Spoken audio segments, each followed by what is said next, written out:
Hey, we back. What's happening? For those of you joining the first time, my name is Nana Kofinti, And I'm Court Smith. and we're here with another session of A Year of Hope. We have a lot to cover tonight. This should be a really, really, really fun class. A lot of details to jump into. But first, I think we got to get some things out the way, which is class business.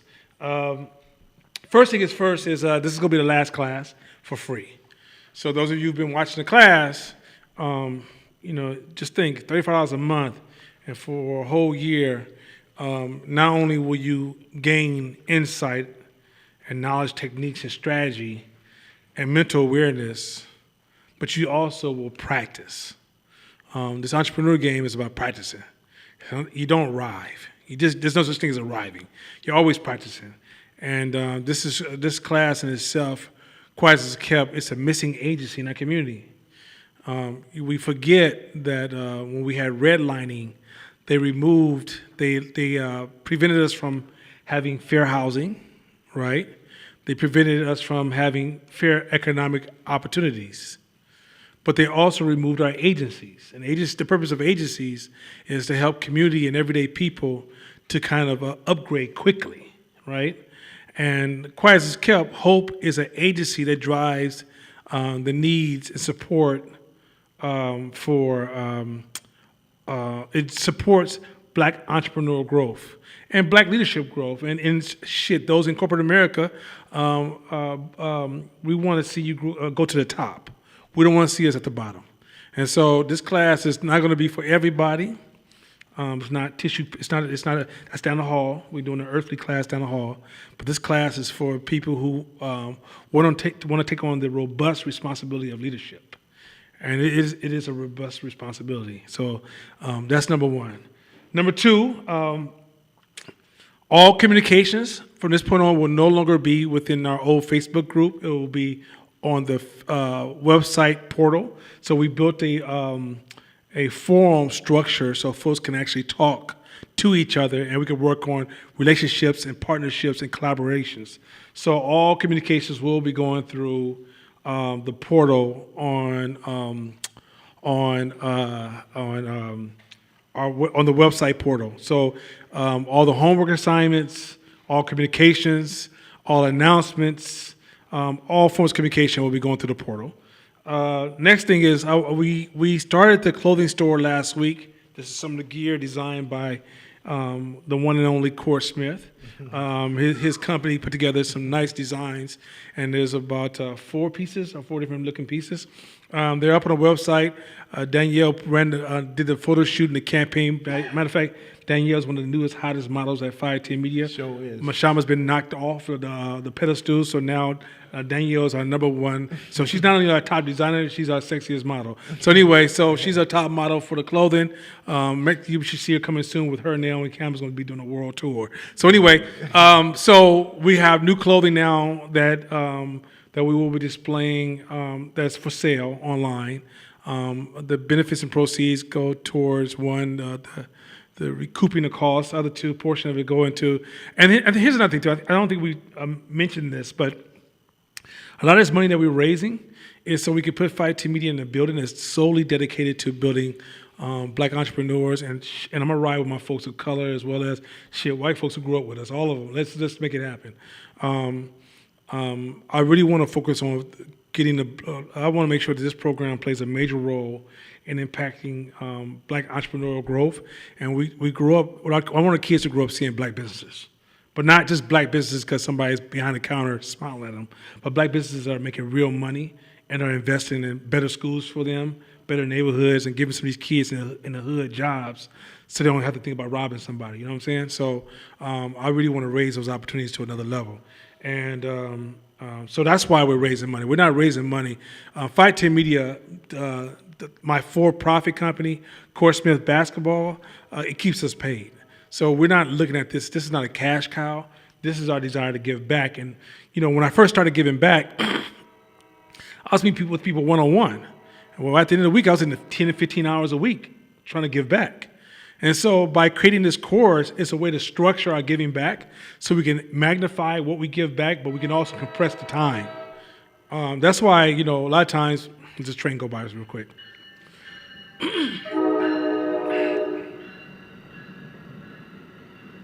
A lot of times, a lot of my friends call me, "Now, can I sit down and talk with you about business?" And my new response is, "I see you in class," because I just don't have that kind of time. I mean, I'm only one person, right? And it takes a lot. I got to work out really hard to keep 510 Media running. People think that once it's up and running, it's just running. Mm-hmm. Man, when it's up and running, the maintenance is just as hard as the build, mm-hmm. right? And it requires so much, it requires a level of thought and analysis and processing ideas that I got to constantly reinvent myself. Like you said in the podcast, once I reach a new level, I experience a new devil. And so because of that growth, I don't have a lot of time. If I worked on helping everybody else, that's a full-time occupation. So we built hope so we can harness the little time we have and maximize our give back. And then also, too, we're out there testing. We're doing the work. So that's why when we give you this material to read or we're teaching this class, it's not coming from people who have an ego that's sitting in front of you thinking that we know better than you and we smart and we hella tight or mm-hmm. we think we dope. It's from when we got slapped in our face, knocked on our ass, and realized if somebody would have told me that could have saved the impact of that hit. And so this class is really, and as well as we understand that people got this entrepreneur stuff, the game fucked up. They think you just become successful one day. It's like almost like I'm just gonna get buff, as if buffness doesn't require maintenance, right? And so we realize that the stuff we teach you guys, if we weren't the material that we're studying the material that we're going to teach you guys, but we're also studying material for ourselves. We're in a constant practice mode, even all the way down to mind, body, and spirit. Me and this man had a conversation about spirituality earlier, how our spirituality is very functional, and it allows us to show up to the responsibilities that we have in this life, right? As opposed to something that we use as a Calgon to escape, to get away, right? It's not how we see it. So that was hella tight. Yeah, also just understand the dynamic. It's about sharing. Like he said, it's not about creating some hero worship or another form of church to go to. That's not it by a long shot, because I wouldn't be here. Well, the reason why we do this is because we want to create peers and people who are on our level or even higher, because maybe you're just missing a couple tools, and you get those tools here, and now that's what you needed to take you to the next level. So we want to create peers to where, that's why there's no curtain. It's like, yo, we're reading this book. We're teaching from this book. I want you to read this book. When we come back to class, we're going to talk about this book. And then when we're done, we're going to go to the next book. So you see what we see, you read what we read. The statistics that came out earlier about how black folks are suffering so much financially, and where we're at the bottom of the rung in terms of economic health, to me, it's imperative that we run this race together to say, look, we may not be exactly where we want to be. We got goals, big ones, where we're continuing to go after. But instead of waiting to get there, we're saying, shit, there's some game that we could give on the way.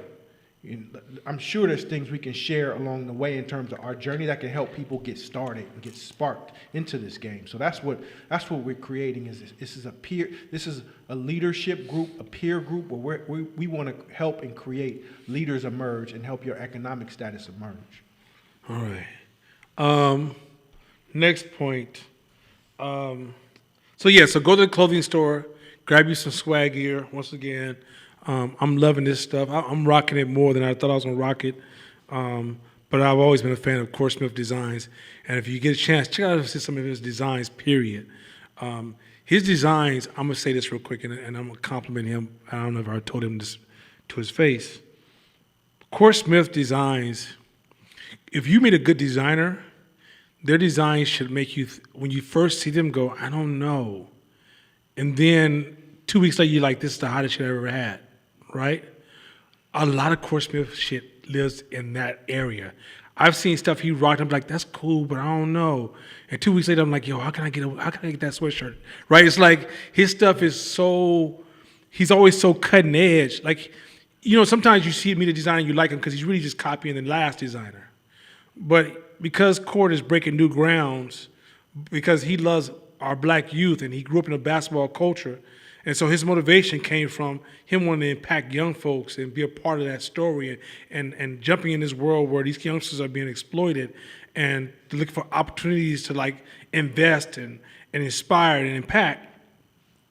He's carving a new ground. He's not just creating fashion. He's not just doing sports gear, but he's actually on a mission. So when you get his clothing, his mission may not be written on the clothing, but you can see the inspiration on his clothing. And so what I'm saying to you guys is that check out his shit, because when you see Core Smith stuff, it's hella black, but not hella black, but it does something to you. It just hits you in your chest, right? There's something about it, like his design, something about it, man. It has a swag to it that it ain't bound to just Oakland. It's not bound to just East Oakland experiences, but it just has like a design element. You know how like the Italians have their sexy designs, or the French have their clothing designs. Core Smith is like brewing something here that, I'm honestly like, I would even want to say this, and he definitely didn't know I was going to say this at all. Mm-hmm. Get you some of that swag shit now, so later on when this shit blow up, you could be like, yo, I got one of the originals, right? Because I'm telling you right now, this shit's gonna, and I trust me, I'm a commercial photographer at heart. I can shoot my ass off, and I can see shit. And I'm telling you, I can see this man designs. This man got something. So thank you. Get with it, bro. Get with it. Nah, real talk. That's real talk. Thank you. Right on, man. Right on, man. Right on. Right on. So that would be, with that being said, well, that was supposed to be class announcements picture. Look at that. That's, by the way, that's two alumni right there. That's a beautiful married couple. We'll keep going right now because I get emotional. I want to next say, for those of you at home, make sure you guys are donating. I kind of went into why, but every donation, the level of responsibility. One of the things, let me tell you this truth. I said this to Pastor Chris Foster. By the way, Chris Foster did a sermon where he has on a farmer hat. Hey, seriously, Chris, if you're online right now, could you copy and paste your message that you preached or your sermon? If you're not Christian or you're an atheist and this offends you, skip it. It's okay. But Chris is beyond atheists and different religious denominations. He's teaching this progressive mindset that's so cold. And like, mind you, I'm not a Christian. But he told me, he said, man, check out this sermon I preached. And I listened to the sermon. Bruh, hey, if I grew up in that kind of church, hey, man, y'all might be looking at the black Steve Jobs sitting right here in front of you. Like, because he's teaching you how to think in a way that translates into other opportunities. And so if you get a chance, man, check out Chris Foster's message. But anyway, I was talking to Chris Foster, and I told him, I said, Chris, you know what? I grew up in the black community. I seen us give donations and see nothing. I might saw a Cadillac, a new suit on another man, but I didn't see nothing, right?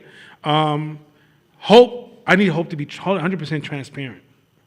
I want folks to see where their money's going. I want them to see the impact it's having.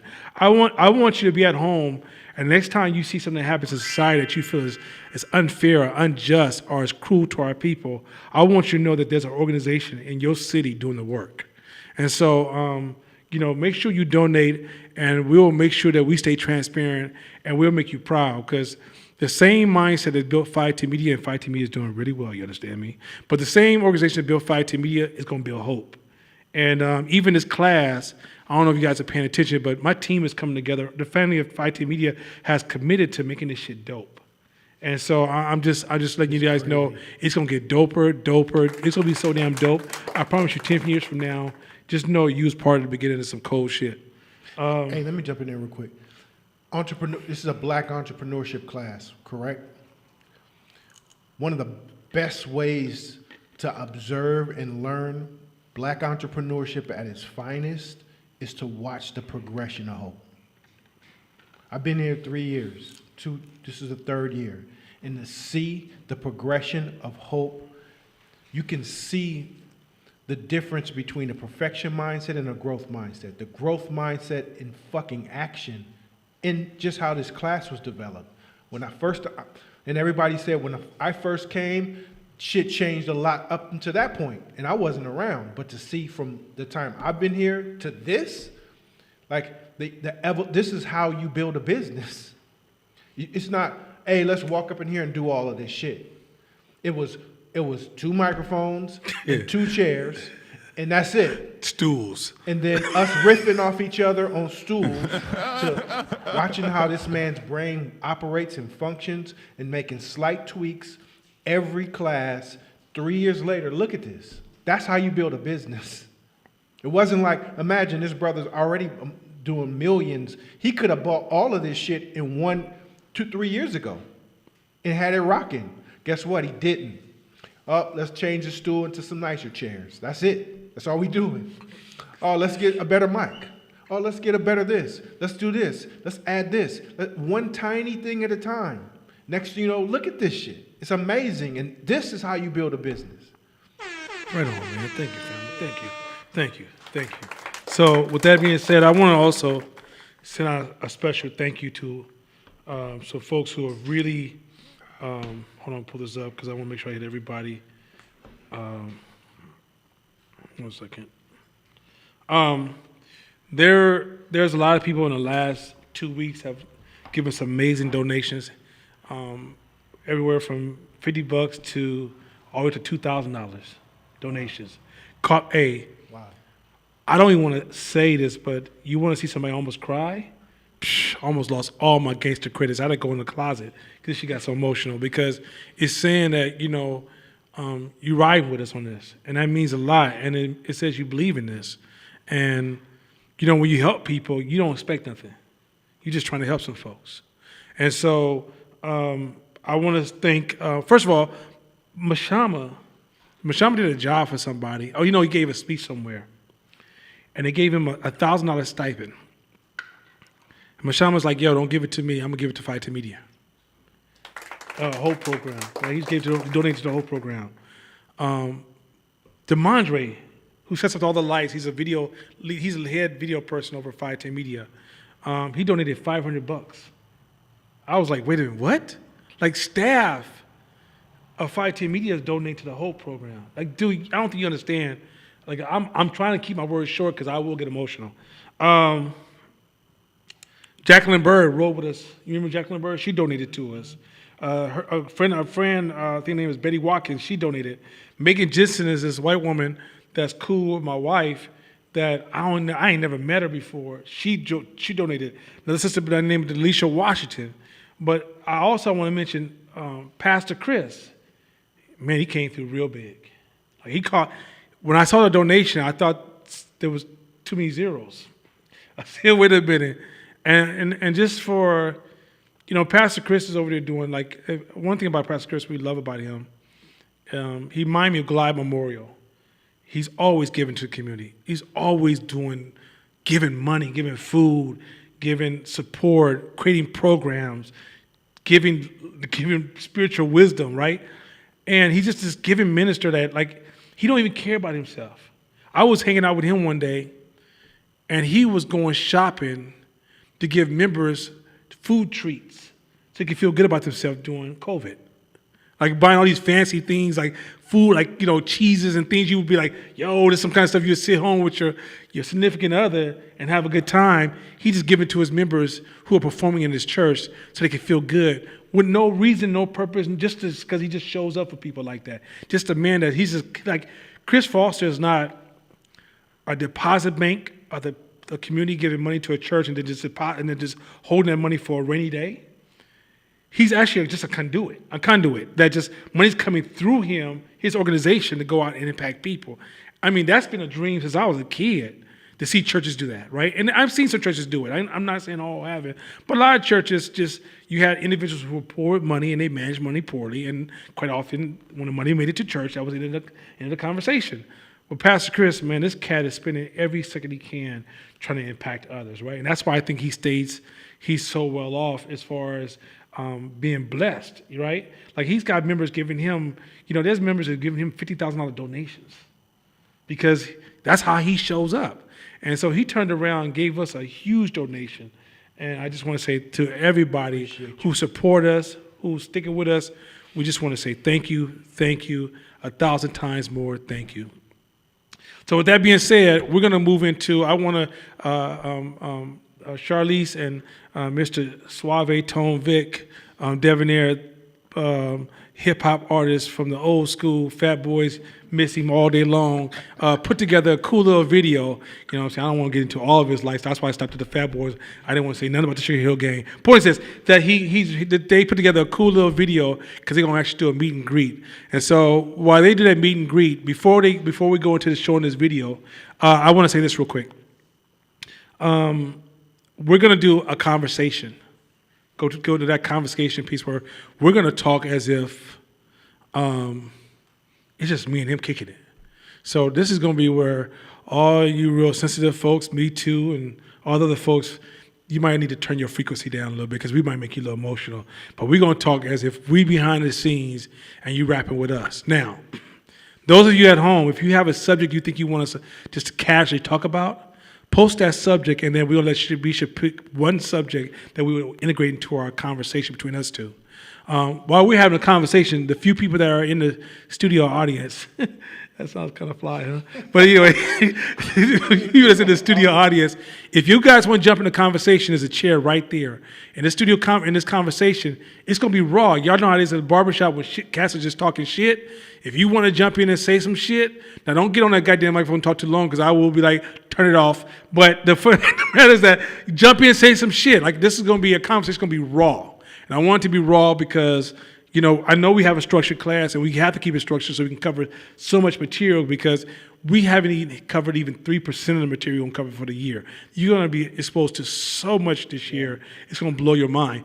But I also want to keep it somewhat entertaining, and I also want to keep some of our cultural swag in it, right? Like, it's like you go to a black barbecue, and everybody's around a domino table playing dominoes. We're not playing dominoes to win. We're playing dominoes to talk shit, right? So that's kind of what this is going to be, a session where we're going to just take a minute and have some fun. So with that being said, is the video cute? Is it ready to go? All right. So with that being said, hit it, Maestro. What up, y'all? I'm Tom Vic. And I'm Charlize. And we want... Take 2. No, wait. Oh. Take 13. What up, y'all? What up? I'm Charlize. And I'm Tom Vic. And we are the Hope Welcoming Committee. And we want to welcome you to another year of hope. Typically we do this in person, but unfortunately the world is hating, so we're going to have to take this virtual.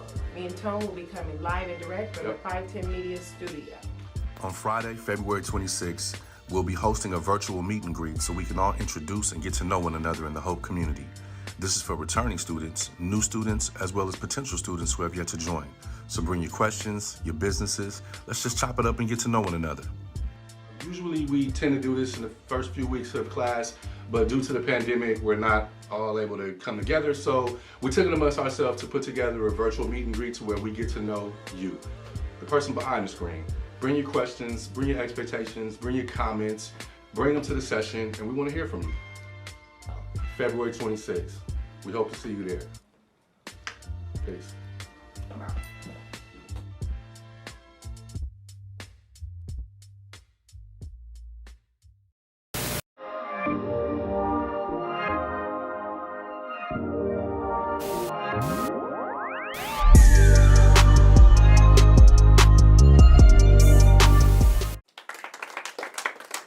All right, we're back. Hope you guys enjoyed that video. Yes, sir. Make sure you attend that event if you can. Now, if you're not a member, you might not even know where that event's going to be at. But that member's going to be for members. And in that event, I want you guys to understand this is a community. This is not just a class. This is a group of people that you want to connect with, because as you grow your business, these are people you're going to want to talk to. These are people who are going to be supporting your businesses. And remember that hope is not just in California or no matter how many people we have ride with us in Chicago because of our boy Dave Max, or whether you got some folks in New York or LA, we got folks in Texas, we got folks in Ohio. So what I'm trying to say to you guys is that, hey, businesses are no longer located in just a small neighborhood. They're going nation and international. And so if we can get a group of black folks who are that we know are practicing and have the integrity of doing good business, then it's important that that you join this group, because this group is a group of people who will be watching out for each other and checking on each other and making sure that we support each other and helping us avoid our blind spots. So with that being said, y'all, like I do shop talk, barbershop tops, we trying to do something a little different this time around. So let me slide this over real quick. So, Court, and you're welcome at home to, you're welcome in the audience to jump in anytime you want to. So I made this phrase, Danielle designed this shit, where are my dogs at? And I'm gonna get there, but it's gonna just give me a quick second. And it's about, I think, and this is something I've been working on, and it's raw, and I haven't developed it, and I don't really give a shit if I haven't developed it, because that's what this moment is for. Right. A couple of weeks ago we talked about in class that if you want to become stronger, you got to learn to lean into the pain, right? Yep. And I think we done got caught up. That's one of the reasons I hate social justice so goddamn much, is because we focus on comfort too much. Now, it's okay for the person who's mentally damaged or mentally ill or mentally lost. That's what they got to do. But for entrepreneurs, I don't understand why in the hell we talking like this. that, you know, like when I go to the gym, man, especially the older I get, that shit gets painful. Like, I don't know, but especially if you do a new muscle you ain't never hit before, and you sore for 3, 4, 5, 6 days later, right? And what's starting to bother me about this shit is that a lot of entrepreneurs are running around here and they're buying into like all these forms of escapism. And let me put some forms of escapism on the table, and I'm gonna rattle some cages. Of course, we know drinking alcohol is a form of escapism. Mm-hmm. This new thing where this weed smoking. We ain't talking about if you get together, if you stop on a weekend and you pull off with close friends and you smoke some weed. That's one thing. We're talking about that morning, noon, and night weed smoking. That's weed smoking as if now I call it status sweet. You smoking weed to increase your status amongst your partners, right? I would even argue pop music and pop culture. Yeah. You know, everybody, let's just get along. Let's just don't think about nothing. Let's not worry. This shit got us so fucked up. Yeah. That, and here's the thing. I think this is where the dog part come in. A lot of cats who smoking weed, you'll never know that they're dealing with a form of weakness because it's really a form of fragility. Yeah. Right? But what happens is that smoking weed almost makes you a dog, but you forget they're a dog because they growl. You know, they like a pit bull, but they still got a chain around their neck. Yeah, that's a touchy subject. It is, but it's real. I think we got, you know, it goes back to the book, right? Where you have to look at your culture scape and see where what's inside your culture scape, and be willing. If you are obsessed with this game, you have to be willing to spread all the shit on your culture scape and be willing to divorce it if necessary, in sacrifice. So the question is, what are you willing to sacrifice for your success, right? What you willing to sacrifice? So I know me, like I was a weed smoker, like that, and it was to calm me down. It was to keep like my brain from thinking of 1,000 things at one time, and it shit helped me. However, what I noticed is if I had a job, smoking weed is cool because I lock in on my job, I got it, I show up, clock in, clock out. Entrepreneurial shit's a different game because I have to. There's so many levels of thought that I have to think on. I was realizing, damn, I'm not there. So what can I sacrifice? So I started with alcohol. Yeah. I was like, I'll stop drinking first before I start smoking weed because I take weed over alcohol any day. Then I noticed my levels went up a little bit. I'm like, okay, cool. But I still noticed that it was still a drag. I'm like, fuck. Yeah. So I'm like, let me try it for 30 days to quit. Yeah. And when I did, I was like, damn it, that's it. Like my clarity came back, my ability to think things through to different levels. Now I have partners who are successful, you know, to their standard, and they smoke weed every day. But me personally, I had to question it and decide to test it. But let's tap into that. Like when you say, I got partners who smoke weed every day. I think when we say that, that's observation, aware. Like we don't really understand the complexity of that, right? Because I know I got partners who crazy as fuck. They got money, right? So I don't think when we talk about like, okay, I don't think folks really understand how heavy this shit is and how much our reality has to change. Like we talked about this on the phone, right? Like let's get into that, like that shit we talked about on the phone earlier. Like when we folks think of coming to this class, they think they got this stockpile of behaviors and patterns and things they do every day. And they come to this class to add a couple of rocks to the pile, not realizing that the positive shit in that pile creates the negative shit in that pile, right? Mm-hmm. So for example, like, you know, we talked about this earlier, like something you love over here can cause a negativity of something over here, but quite often because we don't see patterns, we don't see the connection between the positive shit we like and the negative shit impact. And so in the end, we think, okay, I'm just doing cool shit. And I mean, tell the story about the car and you drive with the pistol. Oh shit, yeah. It was, I mean, things is like we talked about environment change. We talk about it. If you want to change you have to also look at the circumstances around your environment that you attract to yourself, and those energies attract things. And so when I was working on my transformations, trying to change myself as a person, I was coming up on these hard things that I couldn't get past. So and one of them was the temper shit, fighting at the fucking gym, fighting over a parking lot, fighting over this, because I had this angry energy. So I'm like, what can I remove in terms of my environment to help work on that? So one of them was like, damn, I gotta stop playing hoop at 24-Hour Fitness Bayfair, because shit, either I got a black eye this weekend or somebody got a black eye because they disrespected me. So I'm like, I'm not evolved yet, so I'm just gonna remove myself. Other thing was, I used to ride around with a pistol in my car, and because I had nice cars and shit, and so I had this paranoia about something. But the thing is, that attracts a certain energy. A. B is, in your car, and we talked about that. If it's in your car, then now you have another solution to a problem. That's it. So then if something pops off, then you know that's the solution you got. And so there's a level of arrogance. So that's what you're talking about, little butterfly effects. There's a level of arrogance that you carry. There's an energy that you carry. There's a nervous. What you like you, and I realized, you know what? I'm gonna try leaving this at home. I mean, that's what I'm talking about. Like, you don't.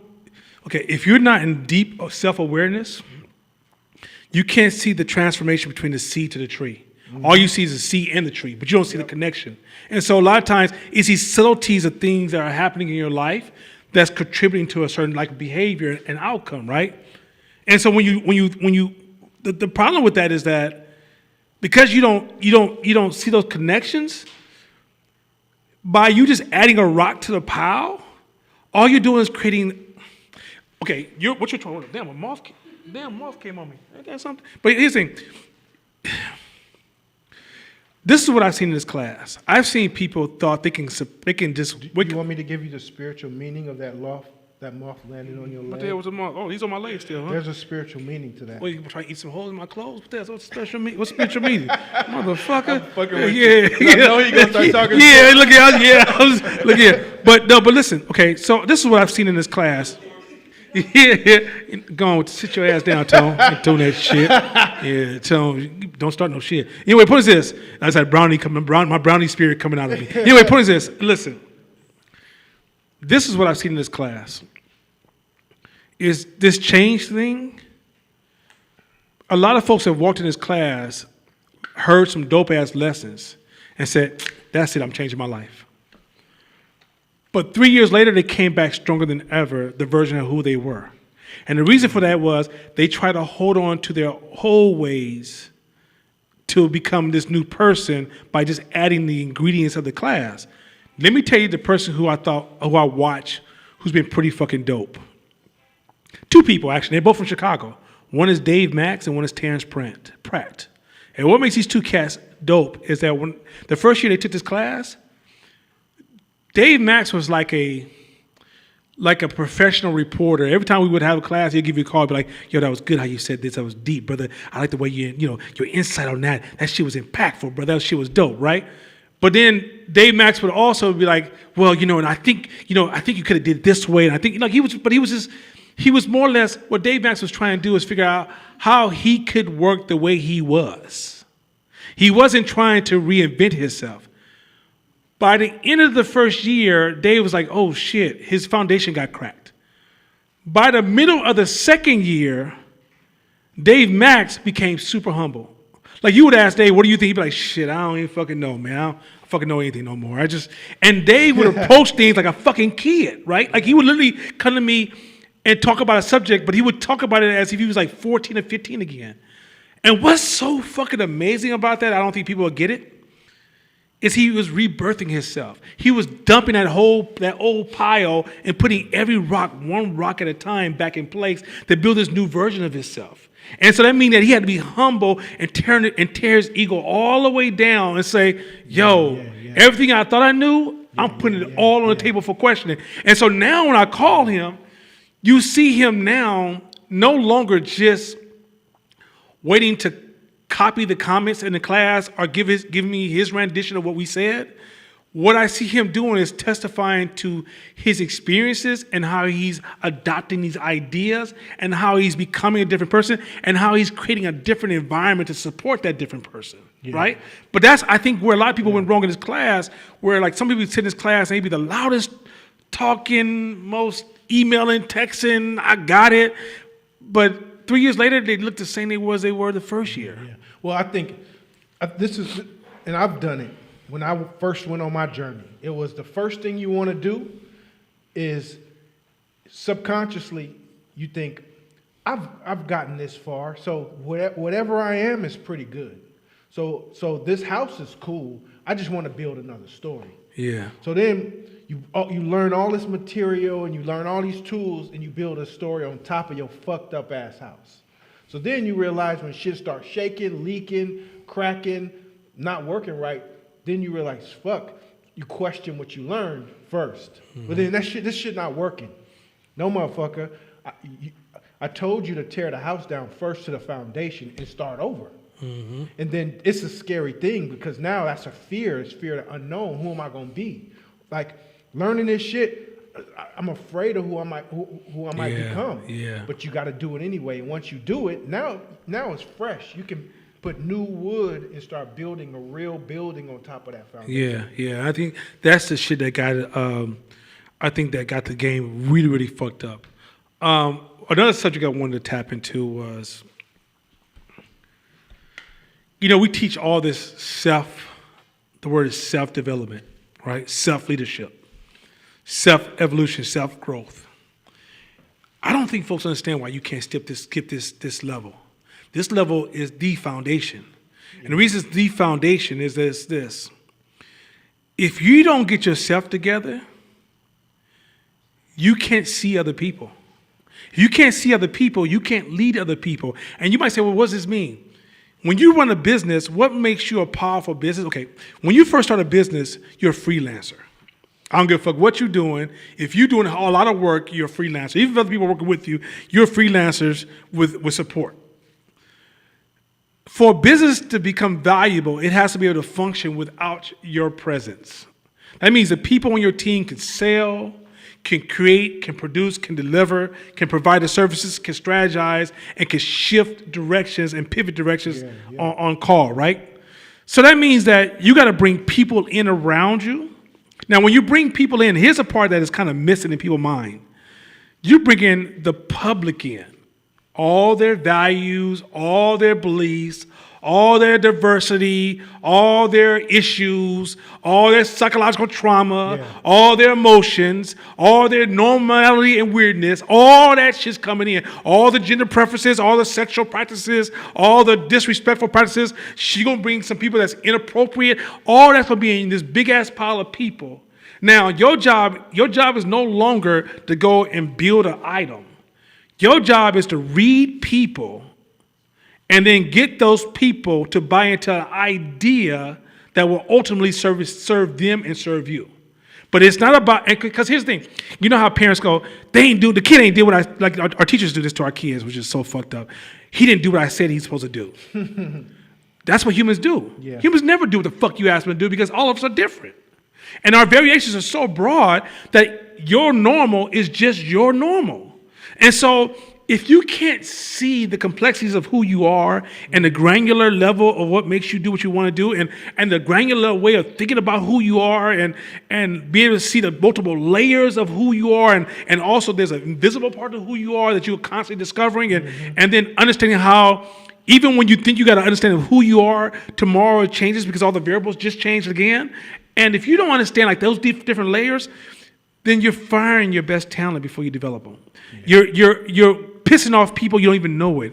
You are seeing conflicts rise up in your office, and you don't even know how to disarm that conflict because you ain't disarmed the conflict in yourself, right? Matter of fact, you might even be feeding into the stupid shit because it's a niche you have, right? Like let's say you're a dude that grew up in you grew up in a community where you guys thought of women as black dude that thought about women wasn't shit.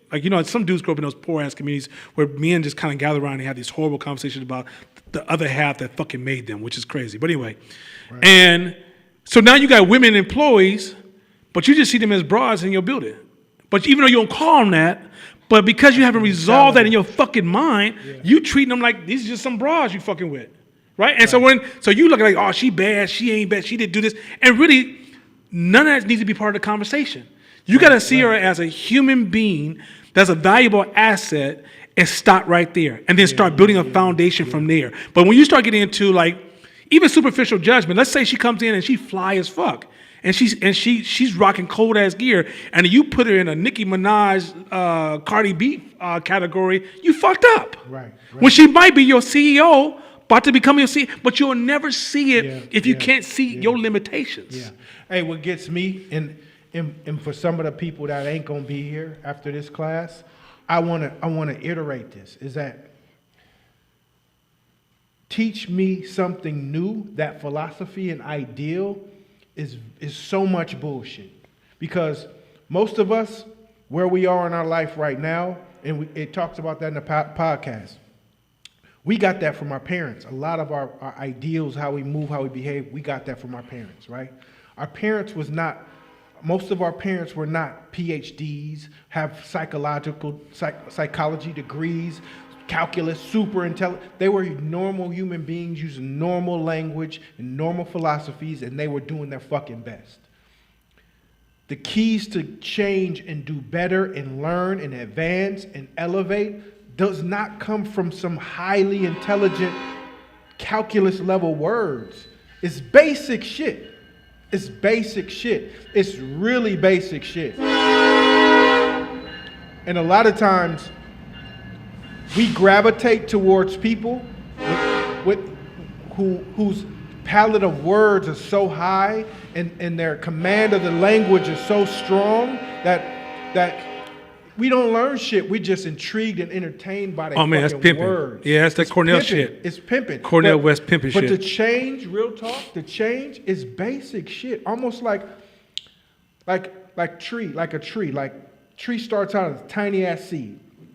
What do? You stick that motherfucker in the ground and you water it, right? Some people get degrees on the color of leaves or the composition of water, and they'll spend all the energy and trying to practice and learn all this shit, but how do you make the motherfucker grow? You just water it every day. Yeah. Every day. Yeah. Every day. That's it. And then, well, why is my shit turned brown? Well, let me go buy some expensive shit and change the pH of the fucking... No, water that shit every day. Yeah. Yeah, and let me add one more thing before we go to the next subject. And if y'all want to jump in on any time, y'all welcome. Here's the thing that I think that kind of taps into this shit. When you become enlightened and you see a new path, you are just starting the journey. The change is years in the distance. Like, we have... Every behavior we have, it's like a web of supporting behaviors, rhythms, habits, relationships, environmental. So when you say you want to change one variable, do you mean understand how many other variables are going to change because of that one variable? And so when you decide you want to change your behavior, you're literally making an announcement for something today that will not happen for at least 2 or 3 years. In some cases, 10 years. Some cases, 20, 30 years, depending on how deep it is. I mean, if you've been raised your whole life to see something a certain kind of way, you're 30 years away from a fucking change, right? And I think that's where what kills me with a lot of people is that they're kind of running this conversation as if, oh, I'm going to wake up tomorrow and because I announced this new change, I'm going to use willpower. But it's no different than when you go to the gym and you're excited about changing your body and you had a good workout and you ran that whole week, you sweated, the trainer's like, yo, you doing really, really good, you changed your diet, and then you wonder why 3 years later you fatter. That willpower shit don't work. That shit don't work. You're going to have to look at like I think she talked about it in the podcast, you got to set boundaries to support change. Meaning that what she said in this podcast, which was hella dope, when you decide to change, what you don't realize is that you're killing off the old version of yourself. And when you kill off the old version of your fucking self, do you know how many friends you about to lose? How much shit you gonna destroy? How many people that you're... Okay, when the fat partner of yours decide to go thin, the other fat partners feel threatened and attacked. Yep. And matter of fact, they're gonna work to sabotage it, right?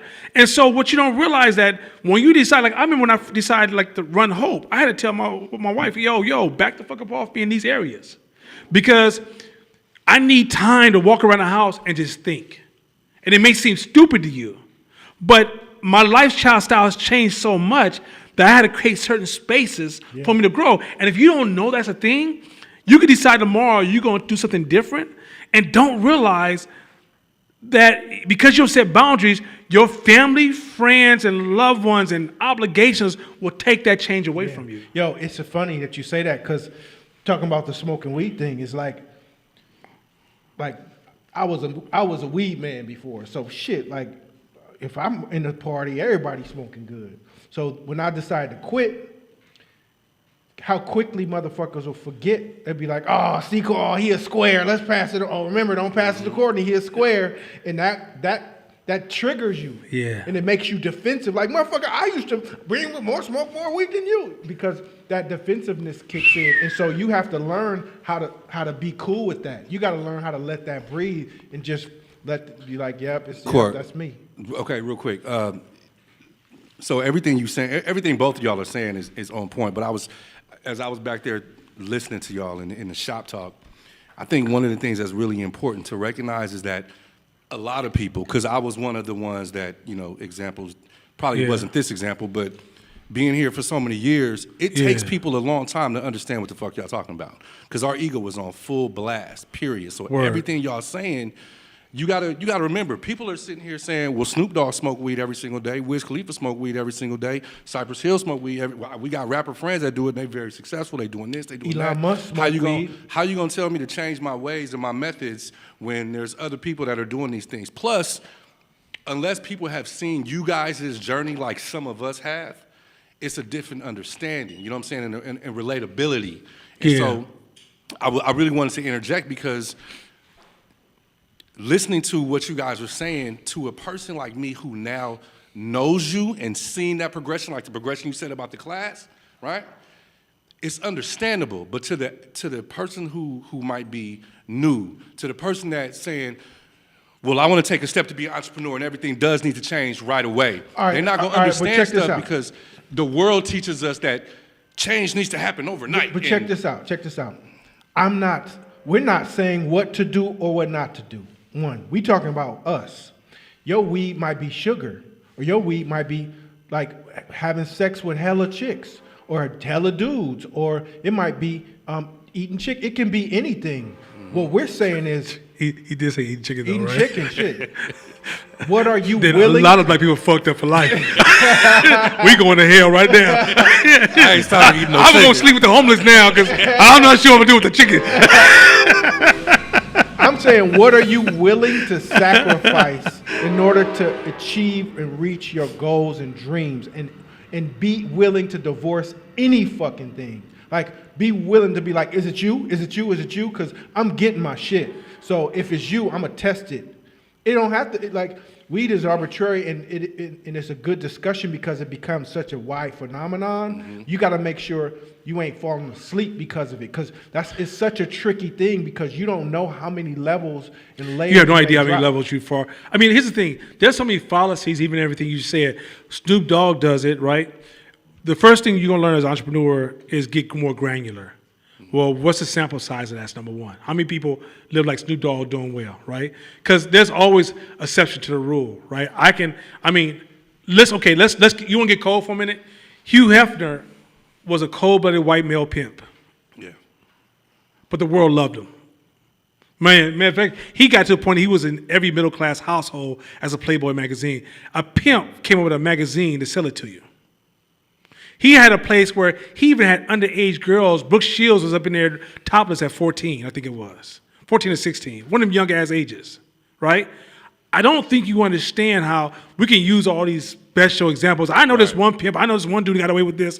That's ourselves trying to come up with a fucking excuse. That's simply what it is, right? The reality is that if we have to be 400% honest, okay, so when you avoid responsibilities, let's get into this, let's get some real game. When you avoid responsibilities, if she said you die on the inside, have y'all seen them hood dudes who really get down? Try to talk to them. Tell me you see the life in them. And tell me, here's another thing too. Okay, I'm gonna leave it a little deeper. I fucking hate some of this conversation about anti-rich. You know why? Because it's like a storybook meets reality. A lot of motherfuckers who's running around here demonizing the rich. First of all, power is never, ever donated. Power is a zero-sum game. Somebody's only in power and somebody's not. You don't get power just because you feel I was unfair. You get power by building some shit and taking a portion of that power. But if you don't take it, you just don't get it because you were born. You don't get it because your skin is black. You don't get it because you have different gender preferences. You don't get it because of different age or whatever it is, right? But a lot of this new movement right now, the people who are screaming, that's not fair. Like if I'm competing, I don't give a, like that kind of fairness is a different discussion, right? Let's say I went for something and then you pulled a move on me that was illegal. Okay, that's a different kind of conversation. But what we're hearing is people who's not performing saying that power should just be given to everybody, right? Which is kind of like anarchy if you really look at the other side of that, right? And so what I'm saying to you is that a lot of times when we look at the black community, we think we should have power, but we shouldn't practice power. Like I want to win a championship. I don't want to go to practice, nor do I want to sign up for a team, nor do I want to do what the coach told me, but somehow I still want to get a championship. And the reason for that is because most black people don't own the conversation of macro and micro. We kind of live in day to day, right? Trying to survive, right? And so what I'm saying is that a lot of times when cats come in this game, like you said, their ego is designed to protect them from the pain they dealt with. Right? If somebody tells you ain't shit, you're like, I am somebody, but after a while it kind of gets out of control, right? And you start believing that you know things you don't even know.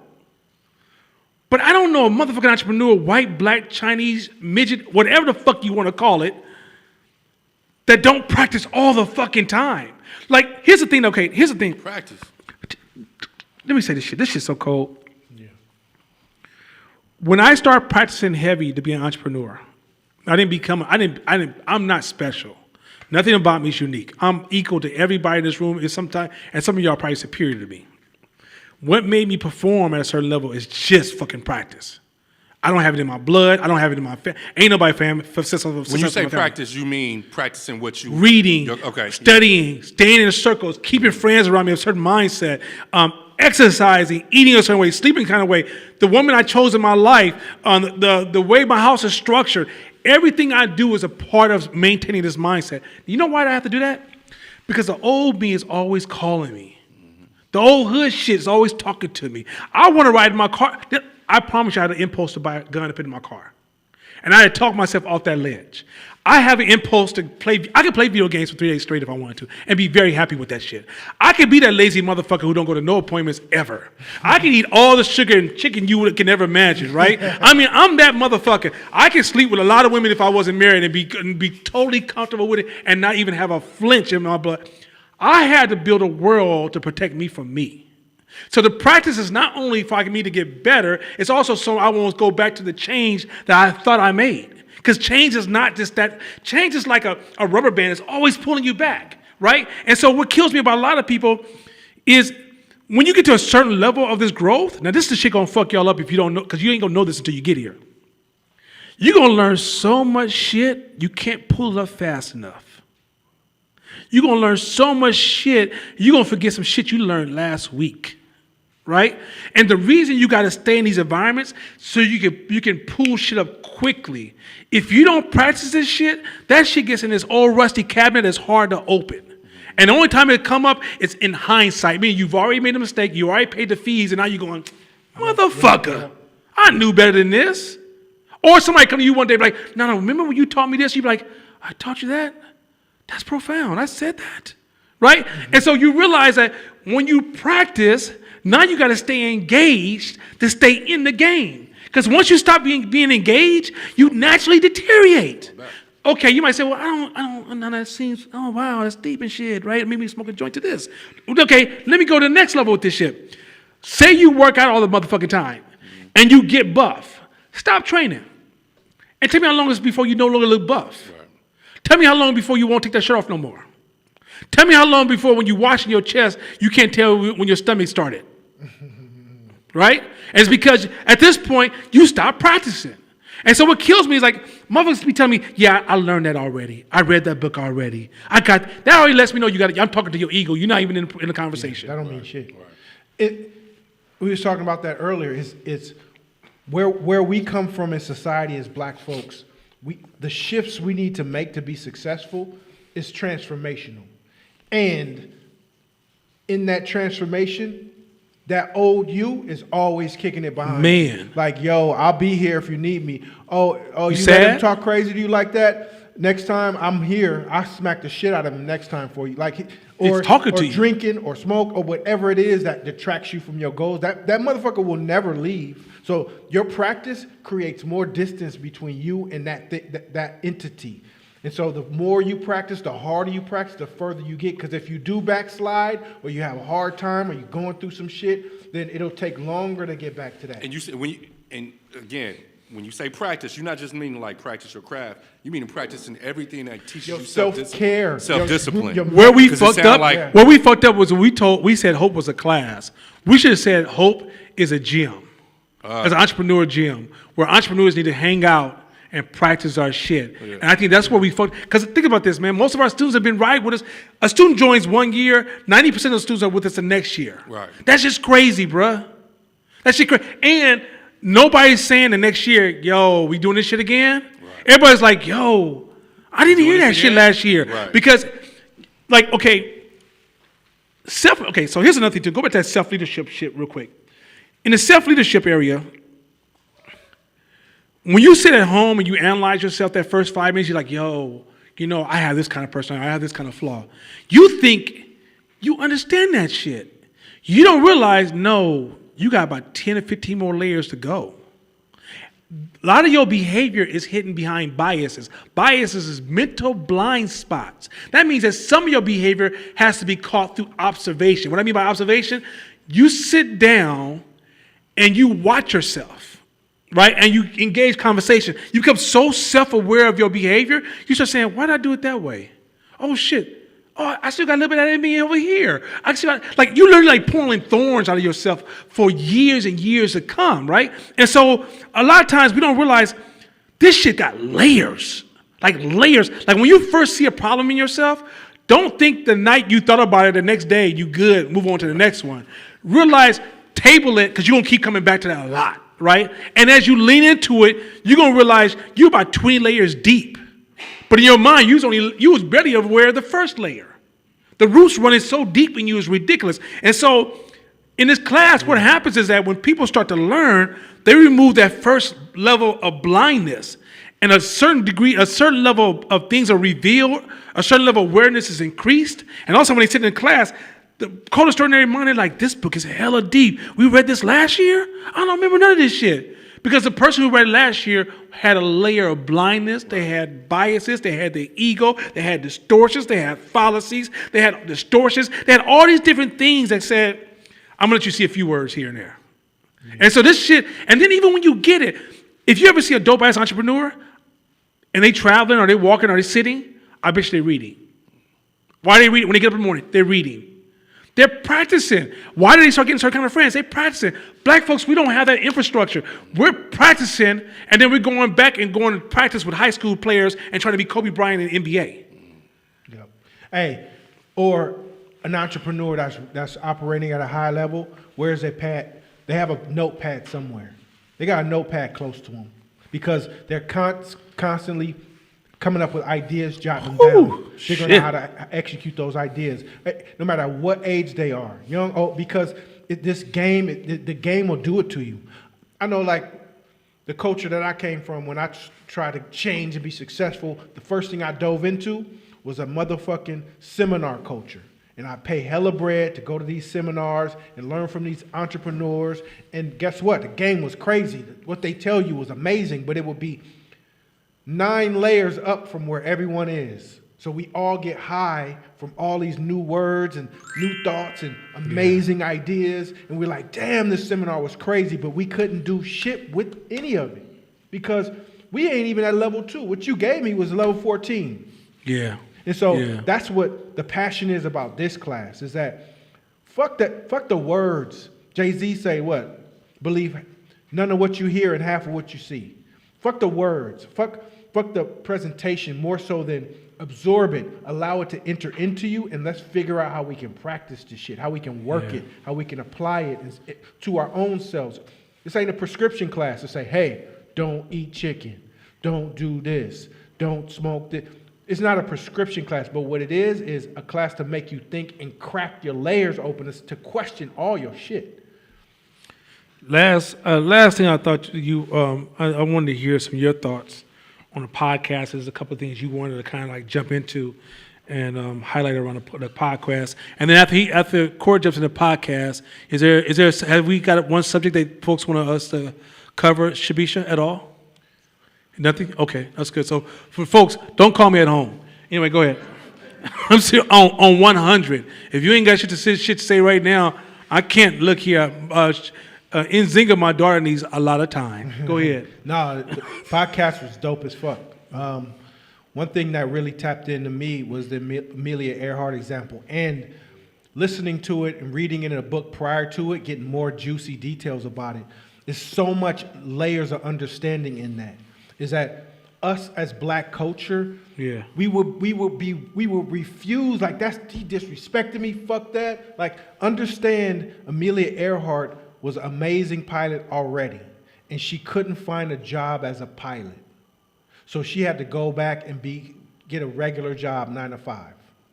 So imagine your dream getting crushed of being a pilot and having to go back to work. Now, when she got she ends up getting a phone call, and they say, "Hey, yeah, we got a pilot job for you, but you don't get paid." But the two men that's gonna fly for you. You just kind of got to sit there, and they get paid a lot. So you got to take this job. You want the offer or not? Understanding this, she took the fucking job. Why? Because it's one step. It's a step. It's a step closer into where she wanted to be. It's a wedge. Her name's gonna be somewhere on that. It's going to be somewhere in the news, on the newspaper. It's a wedge, because then it can even beg the question, well, how come she ain't flying it? That talk buzzes around, well, why didn't she fly? And that can create more buzz to where the butterfly effect is what happened. Eventually, she found it. So many dope-ass nuggets about ego. Like, a lot of us entrepreneurs, beginning entrepreneurs, we want to start the game a certain way, right? Yeah. Hey, I want to get in like this. I'm going to do it like this. And we'll get these bogus, weird offers. But understand, we may not even be ready yet. So that might be some good shit for you. Yeah, let me say that we're not ready yet. This is where the ego gets us fucked up. We think because we popular, we're ready. No. They ain't got shit to do with shit. No. You think because you dress well, you're ready. You think because you got a degree, you're ready. You think because you speak well, you're ready. Fuck that shit. Like, okay, I'm gonna get to that shit a little bit. I'm gonna talk about that shit in a minute. But but keep rolling. Yeah. So like, it reminded me of when I started Courtsmith. My first company, I had started a brand called YPA. The brand took off, and we were in big box stores. Right. Not even a lot. It was luck. It was God bless me, right? So after I signed that licensing deal, I had that on my resume. I thought I could start Courtsmith with investors because I had that as my past. Like, shit, I was a black man in Macy's. What's up? Like, give me some bread. Right. And I went a whole year trying to pitch my brand to investors. Got nothing. So then I could have been like, fuck this shit, but I'm like, how much money I got in my pocket? I got $300. If I'm as raw as I say I am, then I can flip this $300 slinging clothes. Yeah. And so that's how Courtsmith got started, off of $300. Now, I was in my feelings, but I used that as a chip to say, fuck these motherfuckers. I'm going to build this off this $300 and show them that I can get to $1 million off of $300. So, like, how do we apply that as entrepreneurs or beginning entrepreneurs? The road is not going to be exactly how you see the road. No, it's just rough as fuck. It's unimaginable. You're going to walk up to a road and it's going to be grass. And then they like, that's it, bro. Yeah. You know what I'm saying? Yeah. So the other dope thing is the why me mentality.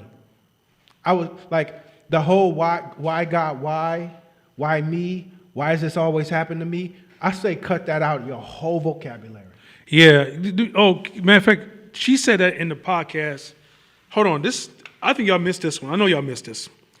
She said that if you're not self-aware and can see yourself and you can't see patterns, then you will naturally buy into the idea of being a victim. So y'all remember the 80s movements and the 90s movements? I don't know if y'all guys paid attention to your peers, but I want you guys to think about those who grew up in the 80s, 90s, and 2000s, how often you went places and people were processing complex thoughts. Everybody was practicing escapism. All the parties, the clubs, the music, everything was about escapism, right? So that means that these people were not engaging in aware. See, becoming aware is a practice. As a human being, you're just not aware. You're just not. And if you're in a world where we're like, hey, let's just be happy, don't trip, you being too deep, that's too much, don't overanalyze, back the fuck up, you are becoming pattern ignorant. You mean that you don't see patterns evolving. Mm-hmm. When you don't see patterns evolving, you think when I did A over here, you don't understand why A turns into 27 over here time and time again because you don't see the pattern, right? So when 27 hits, you think, oh, that's unfair. Why is this happening to me? Oh my God, this is not right. I'm a victim again, right? And so now in 2021, everybody's running around these victim movements. The Me Too, the Democrats, the Black Lives Matter, all these motherfucking victim movements. Yeah. And no one's able to see the pattern of, hey, when we did this over here or when we didn't show up to this over here, this is the outcome over here, right? And so part of this awakening that we're trying to do in this class, so you can learn to see the patterns and see your responsibilities unfolding. And so now you don't get to be the victim no more. Yeah. You don't get to go back and be like, oh, this is happening to us. This shit ain't happening to us. You started this shit 10 years ago, and now the chicken has come on the roost, and now you want to have a motherfucking conversation? Yeah. Come on, pimp. Hey, another thing is this. Let's go back to the evolution of a hope class by itself. Is that acceptance and stoicism is another element you need as an entrepreneur. Acceptance and stoicism. It means once you compromise your emotions by pouring too much energy into a situation that you can't control, you lose portions of your bandwidth. Yeah. So like if you watched how when this class first started and how Nana was trying to improve it, grow it, build it, shit wasn't working sometimes. It was falling apart. He had to dip, and I have to hold the class until he figure it out, come back, and that would happen on occasion because shit will fall, or sometimes you come and the whole shit doesn't work. Yeah. Right? Now, if you guys are observing and seeing and watching how he moves, you never see, oh, fuck, what the fuck? Why does this shit always keep happening? God damn. It's what? Oh. Try this. Okay, hold on. Move out the way. I got this. Let me try something. Did you try that? Okay, move. Hold on. Let me think. All right. Let me figure it. Okay. All right, we're working out. Okay, y'all. So back to what we're doing. There was never the stimulus and response in between that. There was never a why, God, why does this shit? You see we're trying to do something good for the community, God. Why you keep... No. Like stoicism and acceptance. It is what the fuck it is. And as entrepreneurs, you're going to be hit with shit all the time. All the time. God. And sometimes that wants to come out your mouth. It wants to come out mine sometimes. But I won't let it because I know that does no good and it only releases empty energy. You feel me? I totally agree. My last point I want to talk about from the podcast is how she said your identity. If you buy into an identity that is opposite of where you're trying to go, you compromise your goals. Yeah. And here's a cool thing. So, first of all, what you believe, you will self-fulfill. If you believe you ain't shit, you will self-fulfill that. If you believe you're gonna be poor, you will because unconsciously your brain has a desire to be right, and so in the end you will work to prove yourself right over fighting for your dreams, right? That's one. Yeah. But here's the cold part. I'm gonna touch home, and I don't give a flying fuck. You know, I'm a hood nigga from Oakland. Or, you know, I've always been gangster. I came from the hood. That is opposite of where the fuck we trying to go. We're not trying, look, if you're trying to be an entrepreneur, you're trying to go somewhere you've never been before. You're like Star Trek. I want to go somewhere I've never been before. And if you ever watch Star Trek, now for some of y'all who never watched Star Trek, please go back and watch that shit. That shit is dope as fuck. But Star Trek developed values based upon where it wanted to go. Its values wasn't based upon where it came from. It created new values on how to handle the unknown, the unexpected, and still achieve its greatest goals, right? Mm-hmm. But you can't get there if your whole crew's dreaming about Earth. And it's like sometimes we make these positive announcements about, you know, hey, you know, deep down inside, some shit went down. You know, I came from East Oakland. And the same thing we take pride in is the mindset or the mental model that is constantly brewing to destroy our goals and our dreams. Yeah. And at some point, we're going to have to be able to say, I was born in Oakland, but the place I was born won't limit me. Yeah. Right? I came from this neighborhood, but the parents I came from won't limit me. Right? And on top of that, my mama taught me this, and I love her, but that's her belief, and it won't limit me. And I think at some point, we got to understand that some of the things we praise, I ain't never been organized. I ain't never been a good writer. I ain't never been good at processing thoughts. Motherfucker, that's a practice skill you got to develop. Those are skills. Those are not. Yeah. You're not born with that, and if you don't have that, those are skills. And so what kills me with cats is that we are almost like we're in this class, but we are announcing our limits, our weaknesses, and we're praising them. And we don't realize that every time we try to fight for something higher, we're empowering this other mindset that pulls a rug from underneath us time and time again. Hey, that's such a good point, and it points to more of that podcast where she says, and this is dope as fuck, if you're going to decide to change your identity, stand all the way in it. Stand all the way in it. Because once you do that, then you send the reverberation out into the world, and they got to respond back to you. I was talking to your cousin because, ironically, we just did a uniform for a brother for his basketball Which team. cousin? And then he come to find out he's your cousin. Quincy? Oh, dear God. Yeah. So he said, so the interesting thing about... Dear God, Quincy's my evil twin. He's like me, but the other side. Here, go ahead. The interesting thing about him, though, is that he refers to you as Nana. See, everybody that I know that knows him refers to him as Nana, not by his name that he had before. And that's a cold point, is because if he was halfway about what he did or his transformation or his journey, or if he was even halfway, man, I'm calling you your name.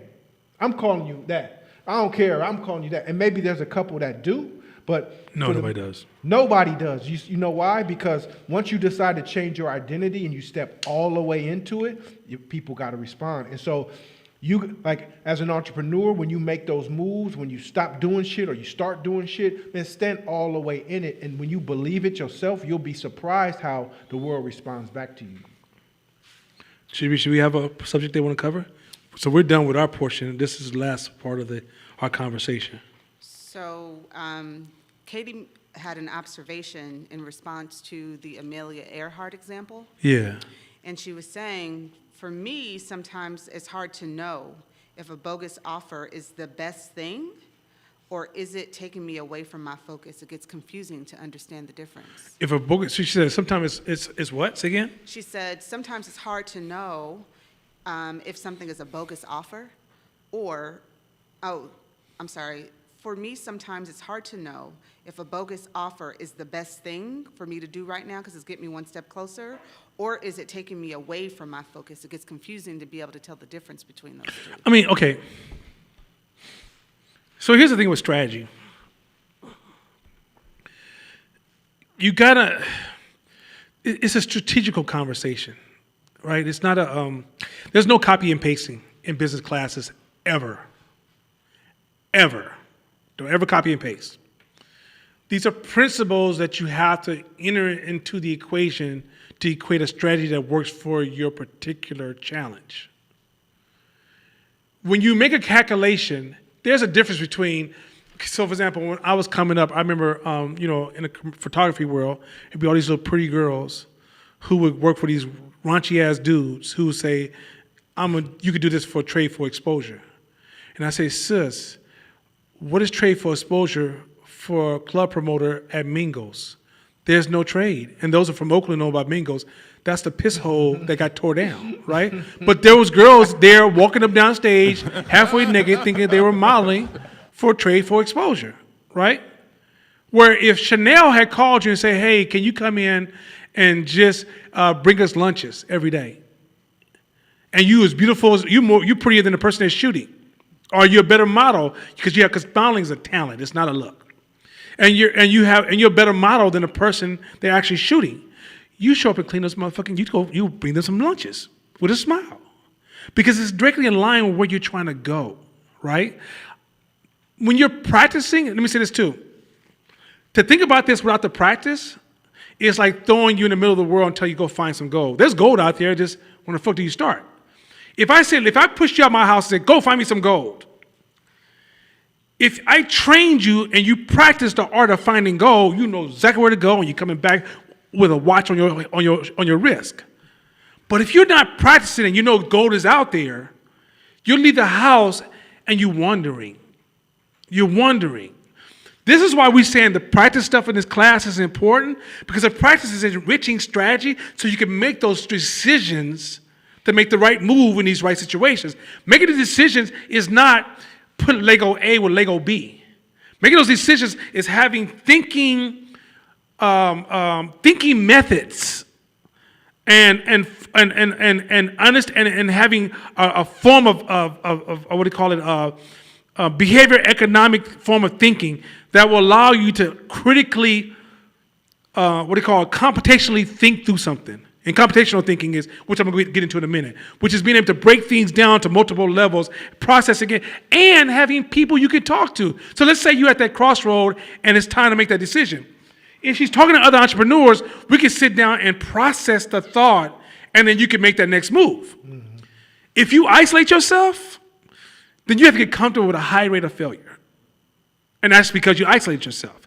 This is the reason, look, man, when y'all heard about white people in country clubs and black people trying to get in those country clubs, and why we fought to get in country clubs, we didn't try to get to the farm club, did we? We didn't try to get into the haystacking club. We didn't even try to get into the how to rustle down a horse club, right? Why were we trying to get to those country clubs? Because they were getting together practicing. They were getting together exchanging. They were getting together and dialoguing and giving insights. Mm-hmm. Black people, we have to see a priority to get together around a certain mindset to help us make better decisions. And stop thinking that you have to be Superman, realizing that we're all Avengers. Yeah, oh yeah. Also, it's like you have your purpose. You have your purpose that's in front of you, right? So if he's like, hey, I need you to go over here and make hamburgers, it's not in alignment with where you're going, you know? So there's also some distinctions too in terms of your path, aside from the second layer ones. Like you can kind of narrow down based on your path and where you want to go, where you want to be, and what opportunities is in front of you, you know?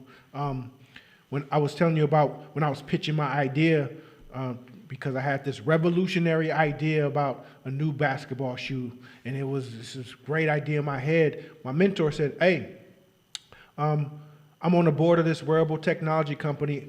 I want you to go and intern for them for a year.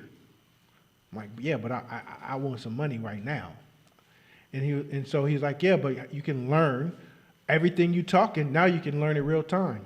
So I did it for a whole year. I drove down to Silicon Valley, put my dream aside for a year to learn wearable tech and how to integrate wearable technology in footwear. Now that's like initially it's a sacrifice you have to make towards your goal, but it's it's part of the game. Well, stop. Hold on.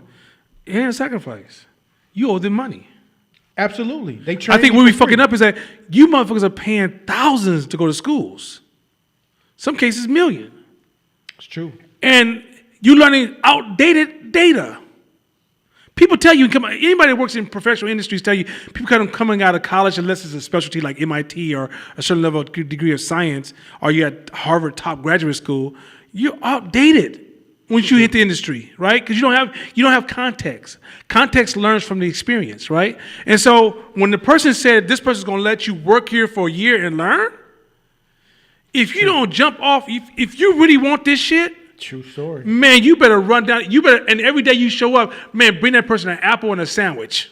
True story. Like, honestly, I don't think you guys understand. When somebody give you information, stop treating information like it's free. Like, look, if you want to see the highest return on your money, information gives you the highest return on your money. It's the best investment you can make, ever. Hands down. A book for $9.99, like he said, I'm trying to give you $1 million for $9.99, $1 million worth of knowledge for $9.99, right? That $9 or that $15 you spent on that book, if you actually were able to watch your numbers and paid attention to your numbers, you probably made thousands off that $9. But what happens is we don't see patterns. We don't see patterns. So in the end, we go, oh, okay, I'm over here putting in this time for free. If you don't get the word free, ain't free, baby. That's real. That's real. We good? Yeah, I was going to ask a question, but I'm not. Go ahead, you can ask questions. So- Because next part is we done with the shop talk. First of all, before you ask a question, did y'all enjoy the shop talk where we just get a chance to be ourselves and this ain't by no format, no structure. So I'm going to step away from this mic while you ask a question. I'm going to put my sweatshirt back on because this shirt's really thin. It's kind of cold up here. He kept his sweatshirt on. I ain't that thin. I would put my sweatshirt on. I look like the Pillsbury Doughboy trying to survive on this game. So give me a second. I'm going to put my sweatshirt on, go ahead and ask a question. I'm going to jump back in like Bobby Brown when he felt he got left out. Go ahead. My question was going to be, so some people came into this, I love the analogy of this is a gym for entrepreneurs. I thought that was fire. But if you're coming in here, right, so when you think about a gym, you think about someone who maybe they haven't worked out in a long time, right, or they used to work out. But so the person who walks into the gym, they're at different spaces. So if I'm walking into Hope and it's the second month in, and I don't know exactly, I don't really have an idea yet for a business. I'm in here like on some mental stuff, just trying to figure it out. So what's the thing that I should be focused on right now in this class? This is the gym. Like, what is the thing that I need to be doing right now? And then the second thing is for the person who actually has an idea, you haven't executed on it. What's the thing that they need to be doing right now? You want to get this or you want to get started? Okay.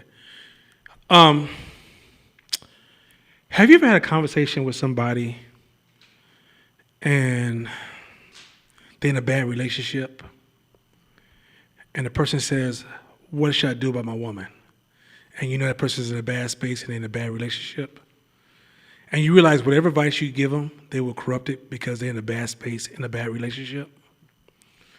When you first take this class, there are some people who already started their business, and they're using this class as practice and enhancement, right? And kind of combing through what they do. They're almost self-auditing themselves every class, right? And the feedback from those individuals is like, shit, if folks understood how important this shit is, they would not miss it, because I just made a mistake last week on that same advice you gave last class. That's one thing.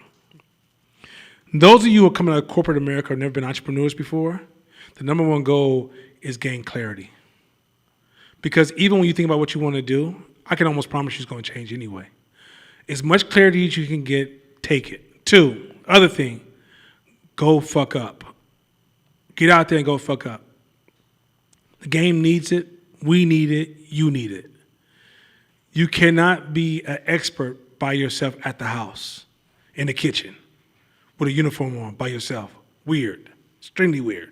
Right? And so at the end of the day, you got to go out there and practice. And when you practice, shrink down the engagement. What I mean by shrink down engagement, let's say you want to create a certain product. Work on creating one. Work on selling one. Because as you start small and start moving small, there's so many lessons. And between taking this class, you're going to start growing fat. Like, we're like fertilizer to that tree he talked about, right? But you're still the tree. You got to grow.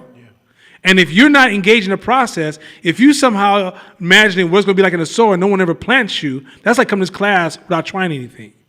Go try it part-time. Have a full-time job.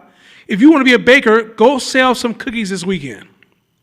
If you can't sell no cookies this weekend, then now you know what you got to work on. If you realize you can't sell cookies or you have an anxiety attack, let's say you go out there and the first person who ate your cookie spit or they lost a tooth. Let's say somebody, let's say, That's a hard. hey, I'll just keep the shit real. Shit can go wrong. All kind of. Let's say the first person that bit your cookie was from East Oakland and say, motherfucker, what is this, right? Regardless of however they responded, we now have data. You know what I'm saying with this? We have data now that we can come back and we can all work on. And so now when we say, hey, you guys have any questions? You'll be like, hey, no, what happens when you go out and sell cookies and they taste like shit? What's my first move? And then I can ask you a couple of questions and we can get into the fact that, oh, you haven't been practicing recipes? You've been trying to use your mama old recipe that was made in the 80s with her 1960s style cookies that no one ever ate? But you love them because that's your mama and that's all you ever had? And so the problem is that when you make a product, you don't make it for yourself, you make it for the public. And when you make something for the public, you don't know what the public wants. You got to learn that. And so what is your what is your practice or your process that you're engaging in, learning how to build a relationship with the public you're focusing on? Oh, by the way, and you have to focus on a particular segment. See this multiculturalism when it comes to business doesn't exist. We look at pie slithers, right? Like there's black people and then there's black people this age and then there's black people this age that do this. And that's the small slither of people that we're looking at. And then once we get that slither, we'll say, you know what? I think we're ready for this other slither, right? But what we don't do is go, we want everybody because we love all people and I want white people to accept me because I want to be multicultural. If you don't get your lost, no pattern, fucked up mental ass out of this game, that's okay. That's why you're here. That's what you're going to hear me say. Now you're at home with your feelings fucked up and you think about smoking that joint. Don't do it right now. Mm-hmm. Go ahead. Yeah. The other thing is another question is, are there some things that you're good at, maybe exceptional at, but if someone asked you to explain it, you couldn't? Uh-oh. Most of us, especially us black folks of color, we are highly kinesthetic people, which means once we touch and feel and get in there, then all of us jumps in there and finds distinctions to get there faster because we're kinesthetic people. We touch it. We got rhythm. We can dance. We get it. We know how to move at a certain rhythm. Entrepreneurship is the same. You can't stand back and read no book. It'll teach you shit. That's just theory. You got to get in there. And once you get in there, then you'll learn all these micro distinctions to help put you in that right path. So it's 100% game is make a cookie. It's a term that we use at my company that I learned from a book somewhere called Ready, Fire, Aim. Ready, fire, aim. Meaning if you want to go get it. Make you 10 cookies right now. Try to sell them. Oh, they taste like shit. All right, let me try another one. Oh, they taste a little bit. They taste like shit light. Then let me try again. And shit light though. That's how you get better. Like he said, there's no special skill. God did not drop nothing down like that. Nothing. It's continuous practice and getting in there. I can't walk on my tippy toes though. If y'all ain't from East Oakland, you don't know what the fuck I just said. Anyway, okay, Fern, like she had me too, baby. But anyway, so just keep it going. Understand what you're talking about. Let me go on with that, cause in a real way. Yeah, just do this shit, man. Just do this shit. Like, you know what I mean? Like, go ahead, Fern, go ahead. I know that's so basic. I know it sounds so simple. I know it sounds so simple. And I'm sorry we don't have this super intelligent way of saying it, but you want to get there, just do the shit. By the way, did y'all peep game how, and I want y'all to peep, those of you at home, especially young folks because we got some young folks who signed up from Oakland School District, African American Male Achievement, or the old African American Kings, what they call? Kingmakers? Kings of Oakland, they had some of the young people sign up for the class. Dope. I want y'all to pay attention how his dialect. Do y'all see his hood dialect, but his broad vocabulary, right?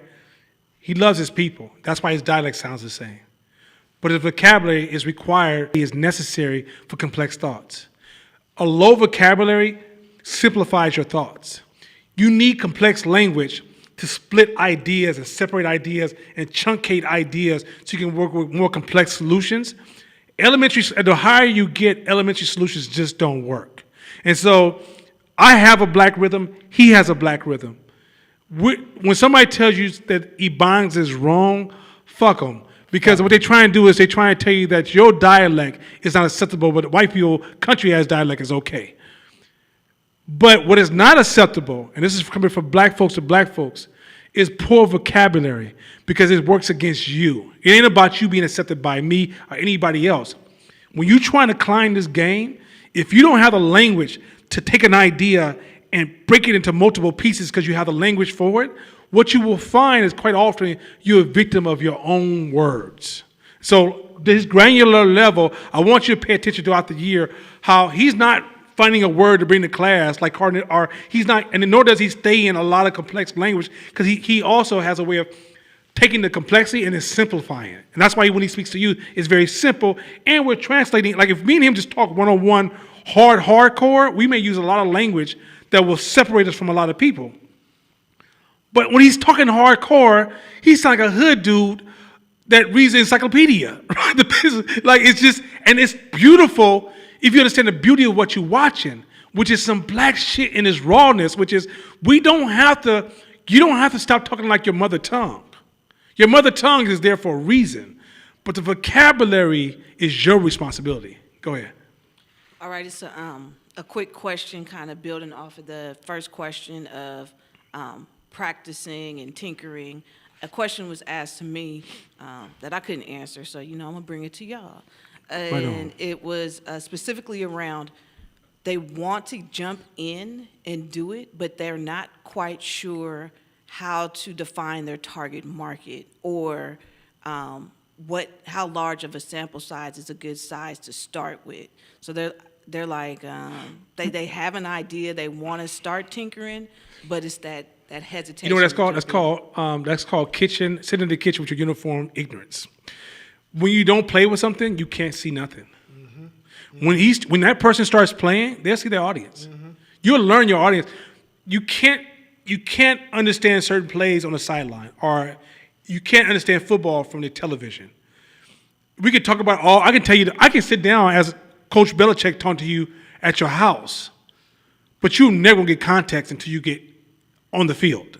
Even if you're on the field the last fourth quarter, as you already won the game, they just want you to run the play and kneel, you still get better context. What I'm saying is that you will know your sample size and who you're targeting once you go out there, because quite often you'll find the group that you thought you were targeting. This happens all the time in business. There is the reason I can't answer a question clean and neat, like, okay, you put this chunk here, click, is because often the typical thing that happens is business go out there going, we're going after this group. And then this group goes crazy over it. And they go, oh, well, we're over here now. And now they send out researchers, and all the researchers do is like, oh, this is when they smile, this is their favorite color, this is named all their children, this is how they celebrate, this is what makes them mad, this is what time they wake up, this is their regular patterns, this is what kind of house look like, this is what kind of furniture they like in their house.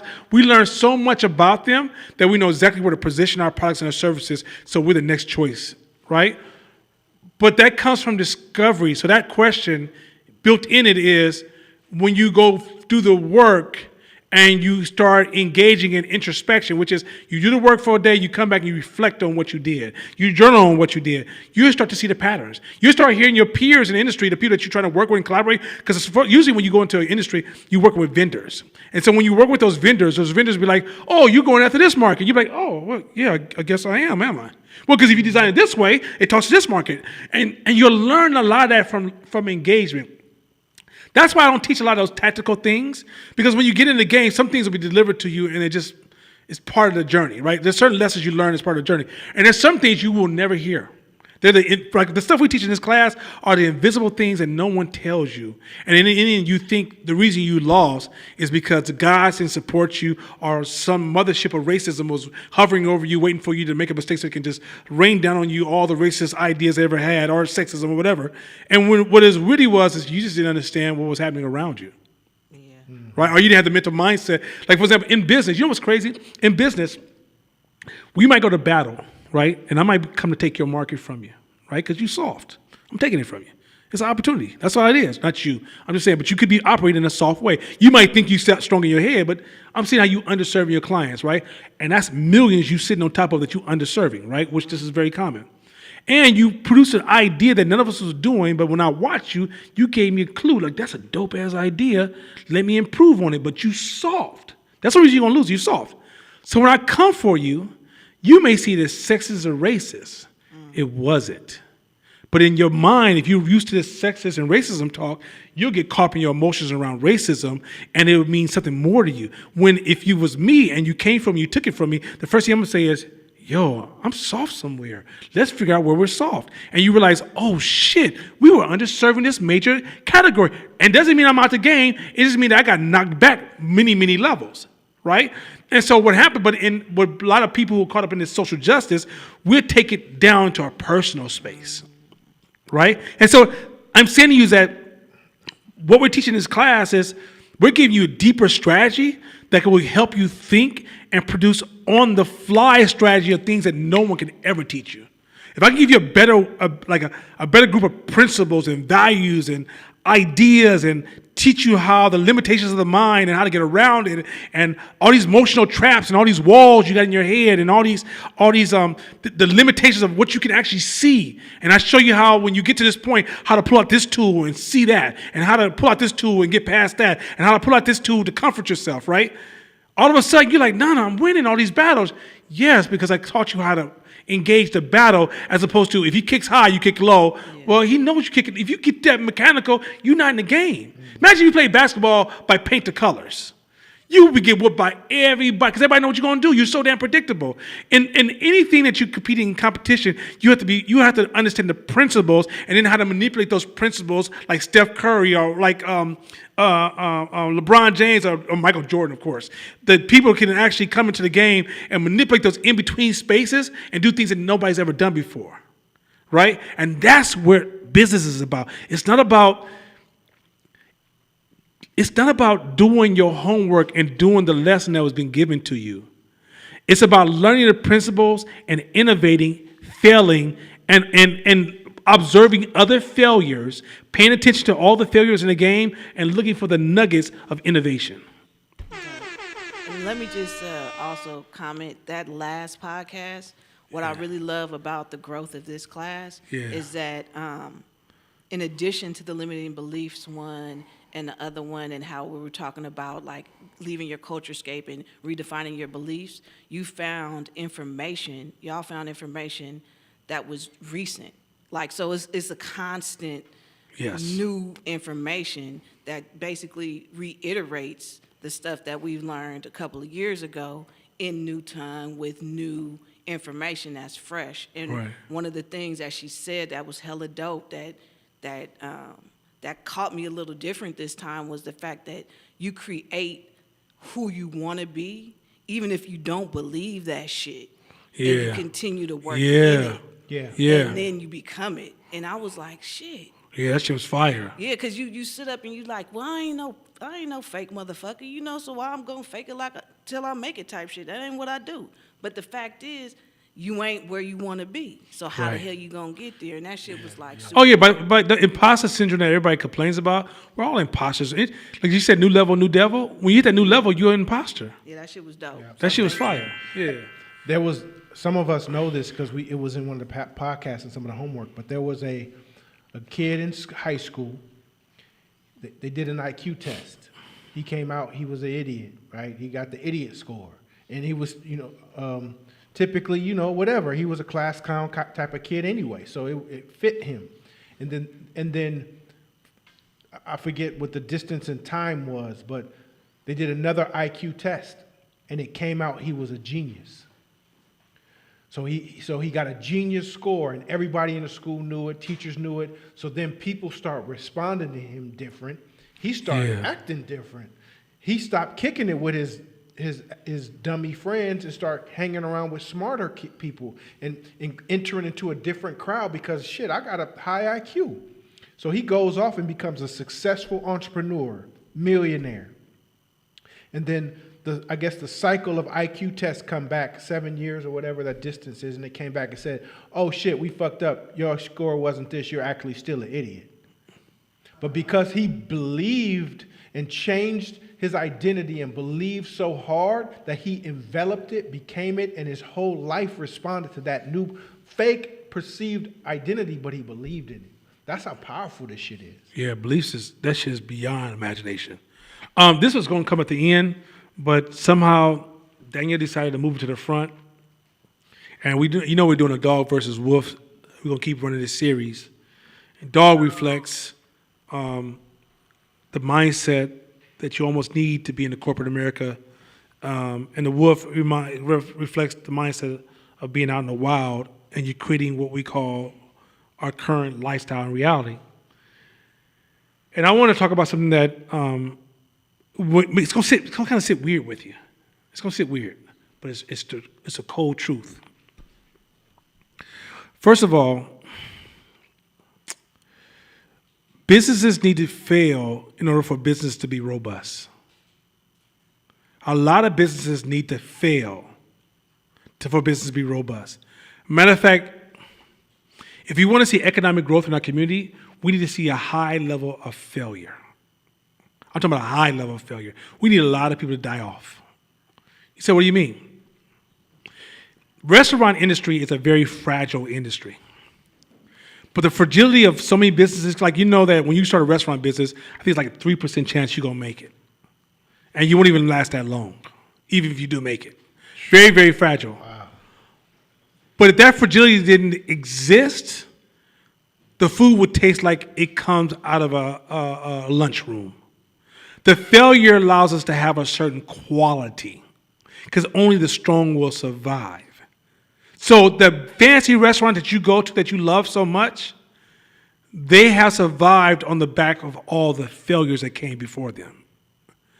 If that system didn't exist, if we subsidized the failures, we would flood the industry with a lot of bad restaurants, and a lot of us would be going home food sick. A lot of business people understand also that innovation comes from a lot of failures. Like in business school, if you want to see business communities grow, like if black community in Oakland has to grow, we're not going to grow by copying businesses that exist. If we want to have, like you can make some money, but we're talking about serious growth. It's going to come from innovation and inventions. That means you're going to have to do something different. But when you take the path of doing something different, it's a high rate of death. A lot of businesses are going to die. But if you only focus on successful businesses, you don't get the valuable data from their death.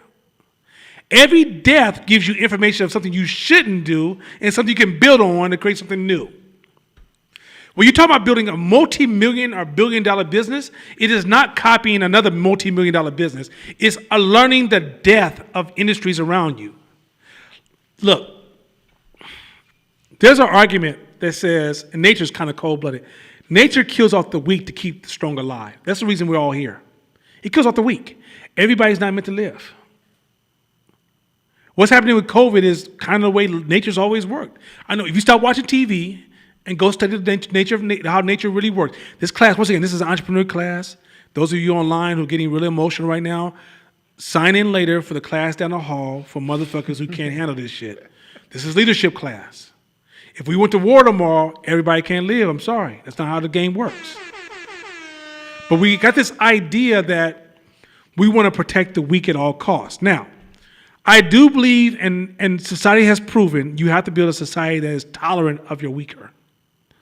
But we've gotten to the point that, right now, COVID took down a lot of small black businesses.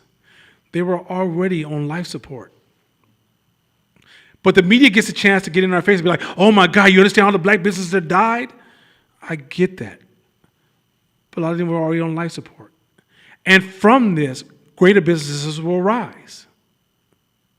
When businesses fall, that's a necessary must. That's why when you get in this game, you cannot get too heavy into this failure being personalized. Because failure is like playing basketball. If you're playing 84 games, you're going to have to lose at least 10 of them. At least 10 of them. And in most cases, you're going to lose about 25 of them. But every time you lost one of those games, if it became personalized and it said you were weaker or not qualified to be in a championship, you'll never make it through the playoffs. You get 7 opportunities to go to the playoffs, to go to the next level. You can't lose those first 2 games or even first 3 games and call it quits. But we're trying to become entrepreneurs with a perfect winning record. We don't even want to stumble. And we don't realize that we can't be a perfect people. We can't be I'm going to school to get an A. We can't be a perfect student. We can't be the most popular. We can't be a social media star if we don't get this entrepreneur game. You say, what do you mean? The real side of this entrepreneur game is that, see, when you're a social media star, that means you're heavily invested in your status. And when you're heavily invested in your status, when you fall, it's a threat to your status. So you don't want to fall. But when you're doing business, you lose a lot of your popularity. Status just starts to leak. So when that status leaks, the question is, can you still build your business, take that fall, and next week you back at it again with new tweaks, new adjustments? Or are you thinking about what people might think about you? The promises you made to people, the superhero stories you told about when you arrived, how great you was going to arrive, and all the things how you're going to give back to the community, and now you're the person that needs to be given back to. Can you handle that? Can you now say, oh shit, I thought I knew what I was doing, so now I need to do a 1-year intern and go sleep on my partner's couch while I get that 1-year intern in, while I can get some knowledge so I can get back in the game again? Or do you get back because you're embarrassed? Failure is an absolute must. If the black community continues to work on perfectionism, improving itself, and self-acceptance, let me say this again, perfectionism, proving itself, Black Lives Matter, and acceptance, your chances of building a robust business community is close to none. You have to realize that we're getting into a game where many of us have to fail. But we got to be crazy enough to keep going, and keep going, and keep going, and then our number is called. And the number is called because you gain the knowledge to be in the game. But just because you're smart and you're a sweet person and you mean the best and you want a God's favorite, yes you are, bless your heart, doesn't mean you can't fall in this game. So much game. And so I'm telling you guys this because we're getting caught in this world where this COVID run we went through almost made it where nobody should die. Nobody should be sick. Nobody should lose. Social justice, if a woman falls, like, oh, a black woman just lost her business in Oakland. She's been around for 10 years. Oh, it's so sad. Her business sucked for 10 years. Get the fuck out of here. And number 2, she didn't change. She has the same fucking sign. Same kind of goddamn service with the same furniture from 1987. Her ass was supposed to go. Bye-bye. But we over here having discussions and emotions, and then and then here's the thing. You jump online, everybody. Today's my last day in my restaurant. And as a black woman, I tried. I given some of y'all jobs. I did everything. Y'all say y'all love my fried chicken. I thought y'all did, but it's okay. It's okay because Chick-fil-A came in last week and they stole my business. And I'm just asking y'all to boycott that shit.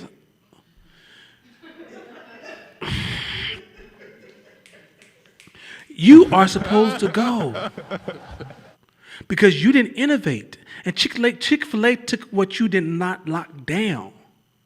This business shit is serious. You got to put your big boy motherfucking pants on. And if you're walking around here being all soft and you sharing, no, don't get me wrong. I'm gonna show you something that's soft that you might think is not soft. When you first have a business idea, share it. Now they can steal it. They only can steal it if you're soft. If you're a beast about your game, I tell you this is what I'm about to do, and I'm practicing, and you ain't practicing. You can come for me if you want. I'm locking this shit down. And if you try to steal it, I won't even get mad because I'm gonna watch you try to steal it and steal your ideas of your innovation and put it in my product and make my product better and invite you to come work for me. Say I won't. I mean, I don't think you understand like this shit, this dog, this wolf shit. It ain't that shit y'all talking at the office, that comfort, social justice, fake ass diversity, because real diversity means they gonna be asking you questions. Fake diversity gonna tell you what diversity is for you. That's some fake ass shit, right? But that shit they got you in that professional world, they got you that place where you run around with the collar around your neck and you eat from your dog bowl and you go sit in your dog house and you finish typing on that dog computer and then you go home on your little dog cart and you go home and you play with your little puppies when you get home. This ain't that kind of shit here. This wolf shit is cold. Yo, check this out. Understand this, and this is fact. Whenever you step outside to say, I'm an entrepreneur, and I'm starting my business in X, it's hundreds of motherfuckers like this. Maybe thousands sitting there watching you. At what point can I infiltrate or make a move or do something to gain traction in what you're doing? They're everywhere. Guess what? And even worse levels. So understand that's and they're supposed to be there. We're preparing you for this because it's called the wild for a reason. It's called the wild for a reason. And it doesn't offend us. It means this is the game. Like I remember playing in Pro-Am because I wanted to prove that I was good enough to play with pro players. And when I was young, early 20s, so I got invited finally to this Pro-Am tournament. So I'm playing, and we're undefeated. So I go up for a layup, and the refs were looking somewhere else, and dude just bears his elbow into my chest, and I fall and I slide hella far into the wall. And he looked at me and said, "Casualty of war, motherfucker," and keeps on playing. So I'm like, ref, and nobody saw shit. And I'm like, I get it now. All right, then let's play. Because if you're constantly looking at rules or situations to where, oh man, like it's supposed to be like this, you're gonna get ran the fuck over because this is the game. This is the game. It's here's the sadistic part. Once you start enjoying that shit. Yeah, it gets good to you. Okay, I got you. Yeah. Oh, my lips, you punch on my lips bleeding. Oh, I like the taste of that shit. Okay. Let's play. All right, let's go. Because over time that becomes the game, and then once you release all of that ticky-tack fear shit, the scared shit, or fairness or sense of perfect, now you playing, and it's good, and now you learning. And if you fall hard, of course it hurts. You cry, of course you cry. I've lost hella businesses. And the thing is, the mistakes I made for the first one, the biggest mistake I made was calling it my baby. Right? My first business was my baby. I brought it from nothing, and I use that analogy like it was my baby, boy. right? So then guess what? When a motherfucker came in and just ripped that shit from my arms and tore it to shreds and said, "Fuck you! Now I own your shit." Now I'm trying to. It's my everything. No, it's a business. Learn from that shit. Yeah, and the cool part is, they can't take what you can't give them. You don't give them. The way American economy stays strong is it chops off all the weak. and only the strongest rise to the top, and the industry is built around the strong. And then that strong competes with the rest of the world, right? It has no room for subsidizing failure. So the way you earn your right to be in the game is you got to win those battles that seem insurmountable when you're down here. And what makes that become less insurmountable is from you learning the game. But if you stay down here in your thought, you will never get in this game. And so it seems like a wolf versus a dog, but for us, it just feels like we're going out to play because we've gotten used to it. But there's a point in this game where we got knocked the fuck out. The fuck out. Nose was bleeding. We running around looking for somebody to understand our argument, and none of our friends is in the game. They look at us like, "Whoa, do you want us to shoot them? What do you want us to do, bruh?" Right? And the reality was, we didn't understand the game. And there was some elder or some brother or some sister would pull us aside and be like, "Yo, you lost it because you fucked up. You didn't make that one move here. You didn't tie this here. You didn't make that investment here. When you got that cash, you bought that little pretty ass car and you got that pretty little girl, but you didn't make that motherfucker, you didn't lock that down. Or when you should have been working on your homework that night, you were at the club or you were at this party, at this fucking baby, motherfucker, what you had a baby shower for?" Right? And it's like, this is when, I promise you, when my wife first met me, and my wife was, like, her family do celebrations on top of celebrations on top of celebrations. I said, check this out. I'm going to about 1 or 2 a year. That's all I can do for you.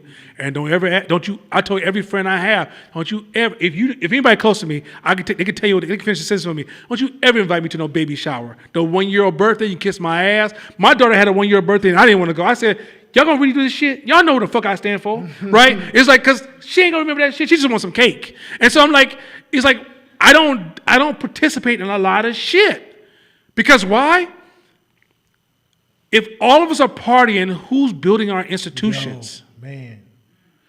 I was watching an Instagram story the other day, and it was like, fuck buying me something. Let's build a business together. Let's do this together. Let's build some infrastructure. Let's invest in stuff together in terms of a relationship.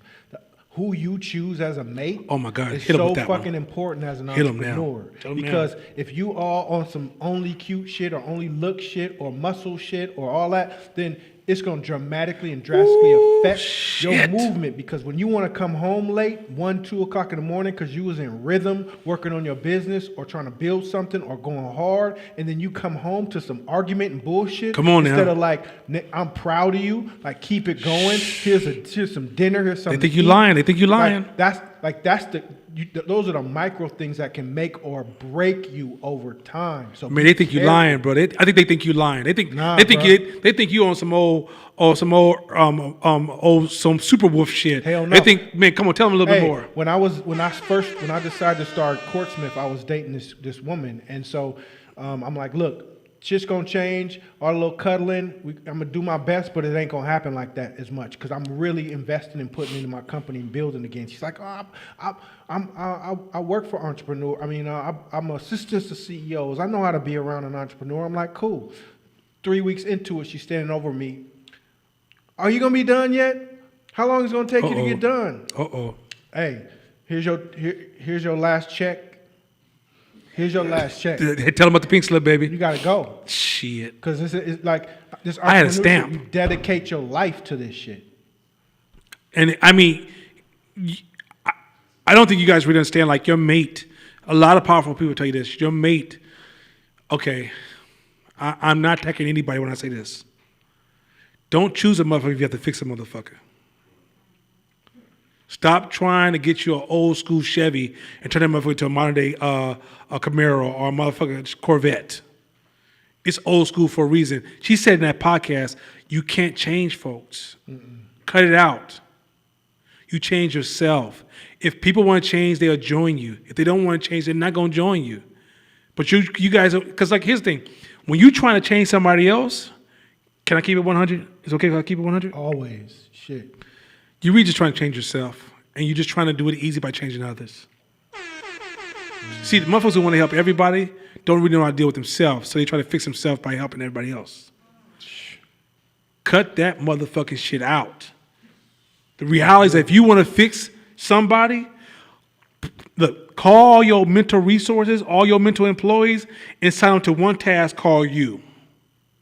But asking them to go out and serve other people, you're avoiding yourself. Yo, and what happens typically is this. When you focus your energy on changing yourself, you raise your frequency. And guess who you attract? You attract A different frequency. a different frequency of a person. And it's hella people. The frequency you on, you won't see this frequency when you're down here. It's when you rise up, you go, oh my God, all these people been around me all this time? You can't even see. You will get offended when they would come in the room and say 2 words. Oh, he think, oh, she, look at her. Oh my God. Oh, he gonna just say those words to me? Because you were such a low frequency and you were so tender and sensitive and emotional and broken that when that frequency walk in the room, your eyes almost closed. And so when you work on yourself, that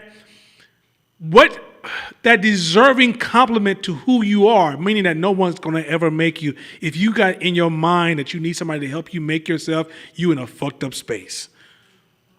But once you accept that what you want is already in you, and if you want a better person, work on yourself. Don't go out and try to find a better person. Right. All right, let's go on. You want to just keep, you know what I'm saying? Okay. Next point. Shit. Okay. Extraordinary people think differently. They do it by questioning reality. Let me say something real quick about this, and I think Court highlights this all the time in every class. He's been highlighting this since he's been here. When you're an entrepreneur, if everything you say aligns with everybody around you, you're probably not an entrepreneur. You're going to think so different, so abnormal. Look, this is when I know you, when you start on the real path of being an entrepreneur, you're going to have a hunger to be around other entrepreneurs. Because most of the people around you won't even get what the fuck you're saying. They won't get your sensitivities. They won't get the stories they won't even get your level. Like, you will break down a problem in a way they be like, you're going too far. You're like, am I really? Am I really? You'll see things they can't see.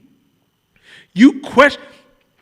There's nothing you can tell. Like, for example, you can talk to me. Like, this is a conversation we always have. Me, Court, and Mashama together. If any of us state a reality as absolute, like, yeah, so I was out the other day, and you know how they are about people, and we'll be like, what does that mean? What do you mean how they are about people? How do you know that? Can you prove that? And when you went there, how do you know that worked? Like, this is a level that we function on. It's not even problemsome, or it's not even disruptive. It's the way we talk. Because that's the way our brains work. Because when we're working on life and working on problems, we got to question we got to look at all the details and go to the zero sum of that detail to say, are they, what do you call it, absolute, like, do we absolutely know this for sure? Mm-hmm. Mm-hmm. And if we don't, if you state your problem after you quoted so many false things, I can't even engage the problem before we engage your analysis of all the things you call reality. So now, when you learn to think like this, and you go amongst people who are autopilot, you're irritable. You irritate them. Yes. Like, they don't even want to, you got too many fucking words. You analyze too deep. And here's another thing too.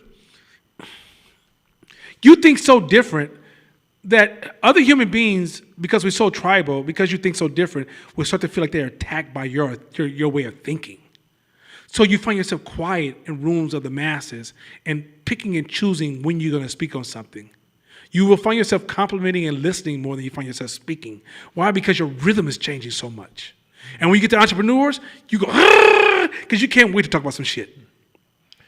Yo, that's why if some of you hang out with me or come to the office or come to where I work at, I don't speak like this, because it's like this is a place where we share and give information.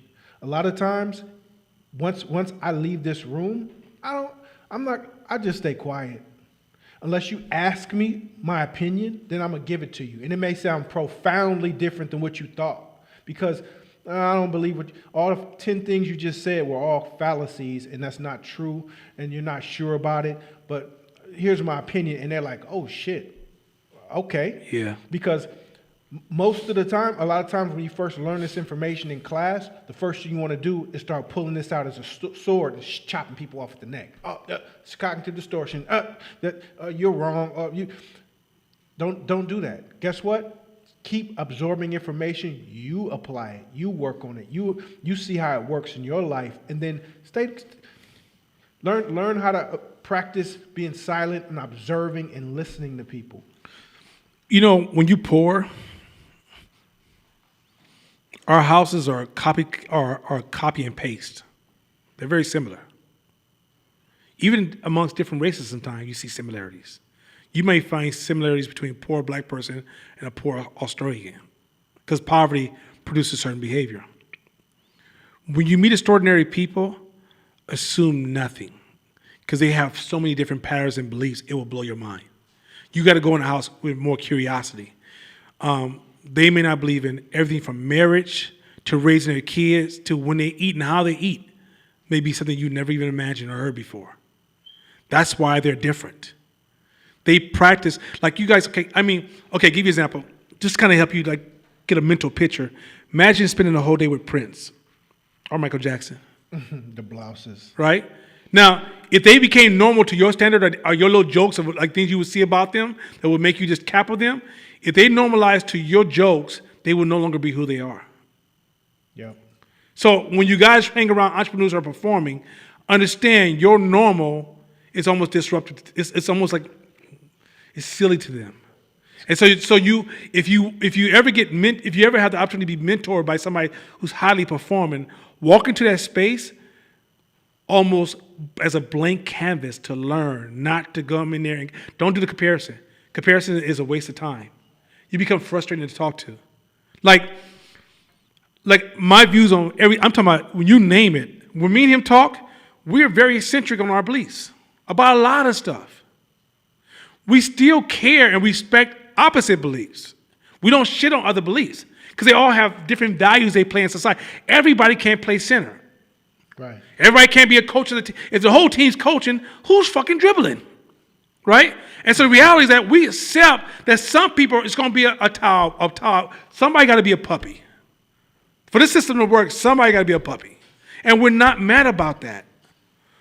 But we understand that the game we're playing, it creates eccentric behavior and questioning reality. You can't come to us and say, this is the way it's always been. This is the law. This is what we do. This is how we get down. This is what I've always believed. All that means nothing to me. It means zero. My brain doesn't work like that. I think that's the first time we ever did that. Yeah. Zero. All right, zero. Question reality.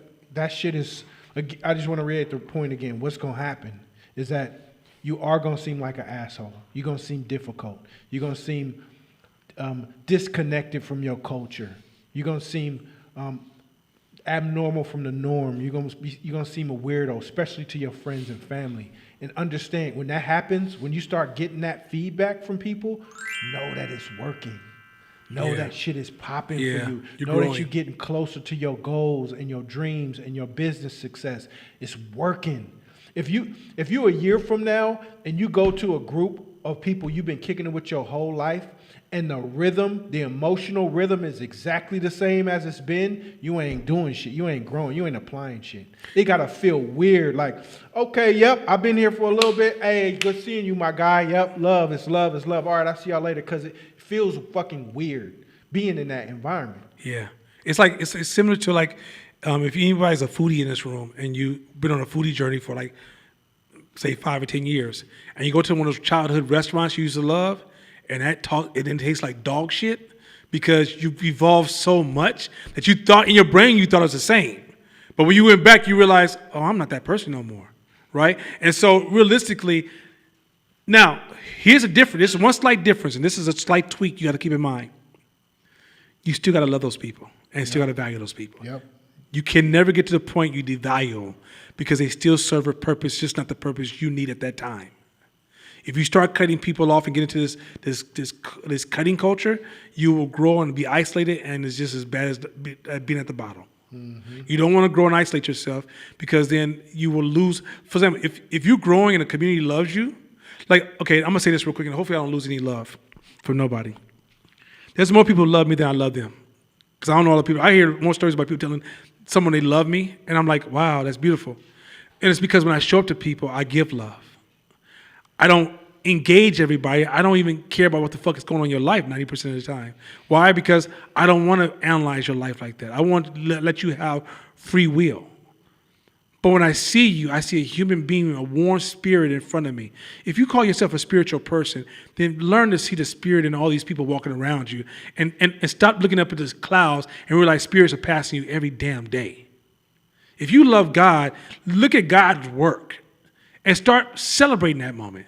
Now, as you grow, that's a gift, but it's not a curse to others or a devaluing. The lowest hood dude, I love that cat. I may not do shit with him, but there may be a day that I may need him more than anybody else. Dump Right? a body. No, I'm just kidding. So the reality is that let's stop just cutting people off. Even when we disagree and it really gets to you, lean into that and try to understand their why. Because guess what? If you master that game now, when you get 20, 30, 40, 50 employees, you got this shit. I got this. But if you get into this cutting people off now because you're growing, watch how hard it is. I know more businesses that can't get past 2 or 3 employees because they are not good with themselves. The game is master yourself so you can grow your employee team. I know people got the money to hire people and can't find nobody because it's them. Oh, I know a lot of people, black people, who can't get past certain amount of employees, and it has nothing to do with money.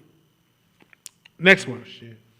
When you come off of autopilot, so many of us walk around, and most human beings walk around on autopilot. We ain't thinking, we just doing. We're doing what we say we're going to do next.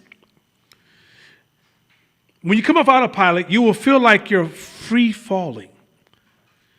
And the reason for that is because when you come off of autopilot, all the familiarity is gone.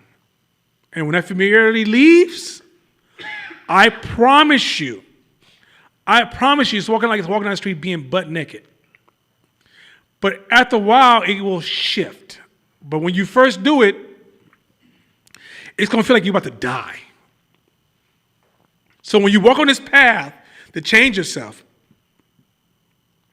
if you don't have the right people around you, the chances of maintaining is close to 0. And when you take this path, know that the first feeling is death. Now, once you take this path, you will stop being a victim because you start to see now. And you lose all your excuses. You can't hide behind them no more. The reason I can't, the reason they won't, white people won't let us, the racism in this country, men are so sexist, I'm a person of a different gender, and you know how they feel about my gender, and da-da, and da-da, and da-da, and bullshit, and more bullshit.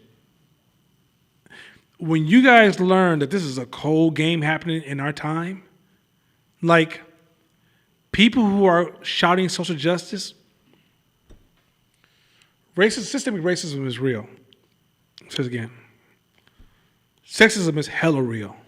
It's even worse, I think, than we even understand, especially men. Homophobia, we're not even unlocking that, and it's so confusing how to get there because between it being real, it's almost like those who have gender challenges, the masses of people who are dealing with them are creating more distortions. So even helping this process move forward it's so confusing. I don't even know how to process it still, and I'm still trying to unlock it. Meaning that I feel that those who have gender challenges are underserved by some of this mass communication. I'm gonna say this. All these movements have been hijacked by people who are highly depressed and are suffering. Mm-hmm. And the people who have been victimized, the depressed people are joining these teams and becoming victimizers. They're weaponizing these movements to victimize others. I had a dude who has a high position in one of the cities around us. I won't say what city it is because they can figure out who it is, and I don't want to jeopardize this man's job because I believe everybody can change and grow. But this person said, because of all the stuff that white people have done to us, I'm going to spend my life shaming them. So now you're the dictator. If we were talking about diversity, now peep this, it's going to fuck y'all up. If you read talking about diversity, None of us come from an environment that doesn't have racism, sexism, or homophobia. Let me get a little more granular. Prejudice behavior, because black people being racist is not a thing. We don't have the power 99.9% of the time to be racist. Mm-hmm. So let's just say we come from a place, a culture of discrimination. I don't know if homophobia is necessarily the right thing. I think it's gender ignorance, right? Because a lot of times it's ignorance. It's mythologies that's in our community that's caused us to have some vicious ass beliefs. And sometimes it's religious. Yeah. A lot of times it's religious. A lot of times it's religious, right? And let's say it's sexism. I think it's been a global problem since the humans been around. Thank God for the age of Aquarius, right? right. So, but with all those being the way they are, the reality is that we come from those environments. So when we go into work, it's not like we go through a force field that removes those values. And if I say something wrong, where's your tolerance to teach me the right way? But do you slap my hand and prove that you are the superhero of the isms? Or do you develop true tolerance? Do you develop true diversity? What about that white guy who comes from Midwest who ain't never had cultural interaction? Or the white guy who comes from any of these cities in California that don't hardly have any black people? And he does something that's unconsciously racist. Does he not deserve diversity? Or is it about...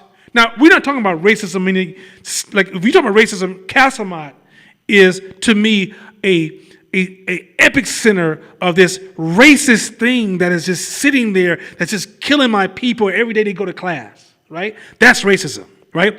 Racism is the lack of institutions in our community that's underserved, how white people build these paperwork and layers, and they narrow the net so we can't even get in, right? That's racism to me. Racism is placing the housing at a price and giving us jobs that says we can't get those houses. That's racism to me. But a white dude from Midwest saying something, and all of a sudden now he has to carry the banner of everything his ancestors did that he didn't even fucking know. And we slap him down, and we sit down like, the problem with these dumbass, evil-ass white people, what the fuck are we doing? The game ain't about attacking somebody. The game is about building ourselves. See, attacking them only serves some sickness inside of you. The game, like we told you, ain't going to be fair that you in if you get in this real side of this game.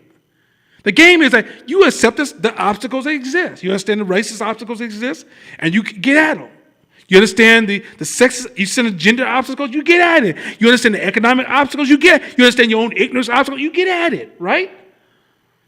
But you don't benefit sitting in a room talking about why they ain't shit.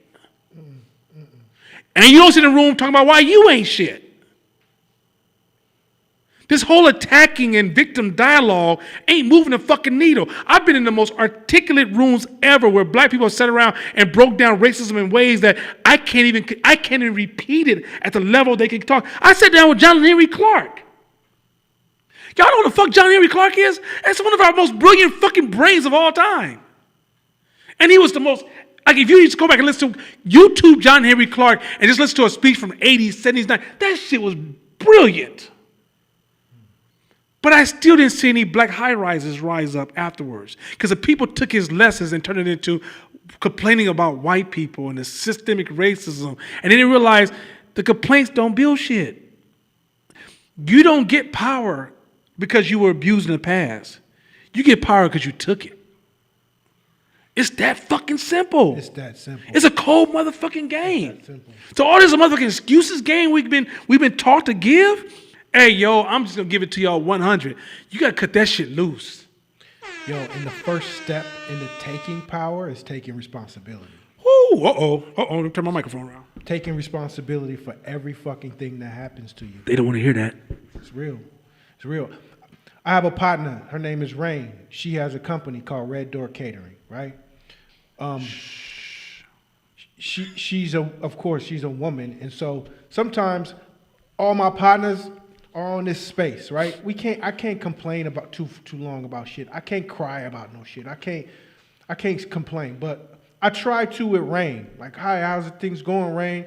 I mean, Rain said, hey, how's it going? Well, this happened, this, man, I'm just so tired. This happened. You know, while I'm saying that, she's texting me solutions and numbers to people to call and emailing them and CCing me as I'm complaining about shit.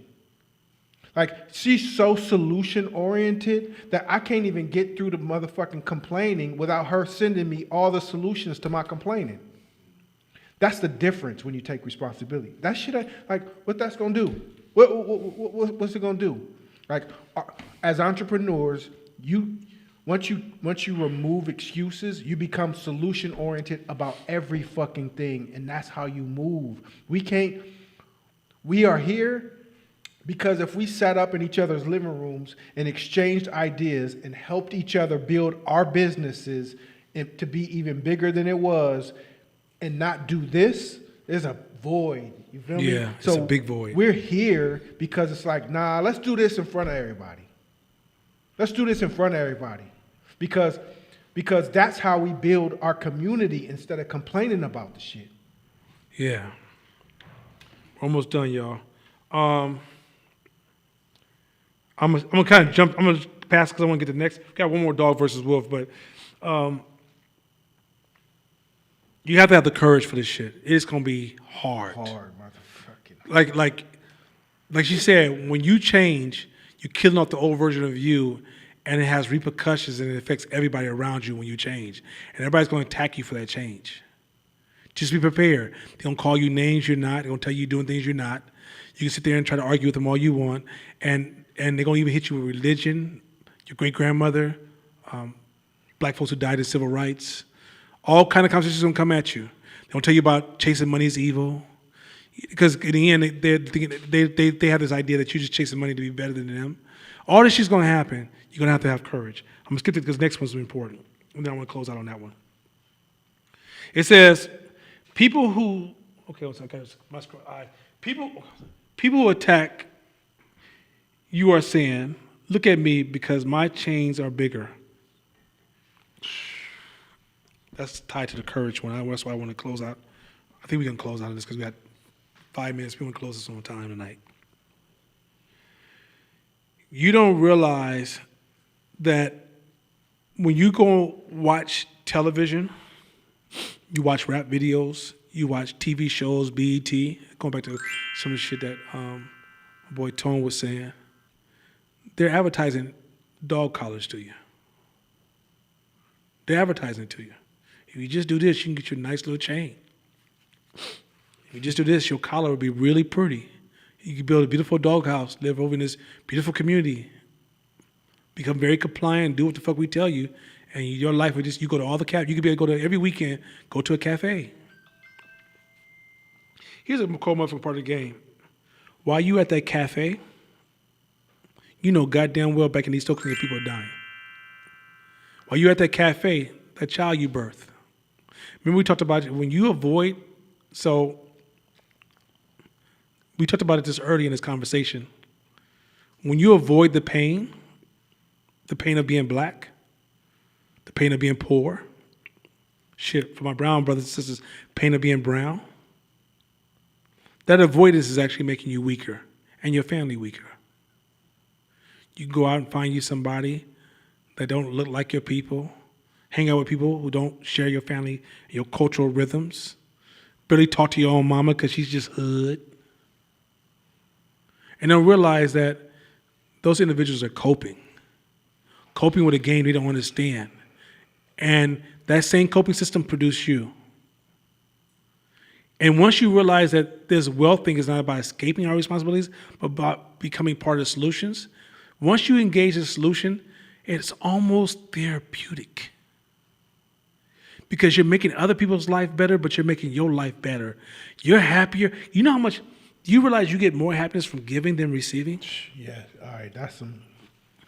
And if you can wake up tomorrow and make your mama's life better, let me even help you out. If you got kids, if you don't make society better, it's going to continue to deteriorate. That means you sending your child, that's like you telling your kid every day, hey, I need you to walk down to 69 Ville at 12 o'clock every night, and you'll give me an apple.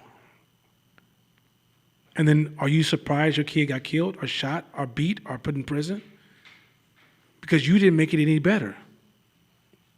And we make money not to floss. We make money to be part of the solution, to invest. We make money to create political structures that works for us. Yeah. We make money to give education our kids deserve. We make money to have hospitals that our kids can go to. Like I got great medical coverage because my wife works for Google. That's just crazy great. Crazy motherfucker. If I yawn and I yawn too long, I may just call the advice nurse. Hey, I yawned for 2 minutes. What do you think about this? Mm-hmm. And she's very happy to talk to me. A lot of black folks don't have that access. We don't have that access.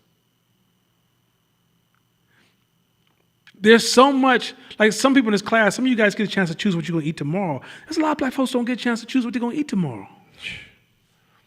They don't.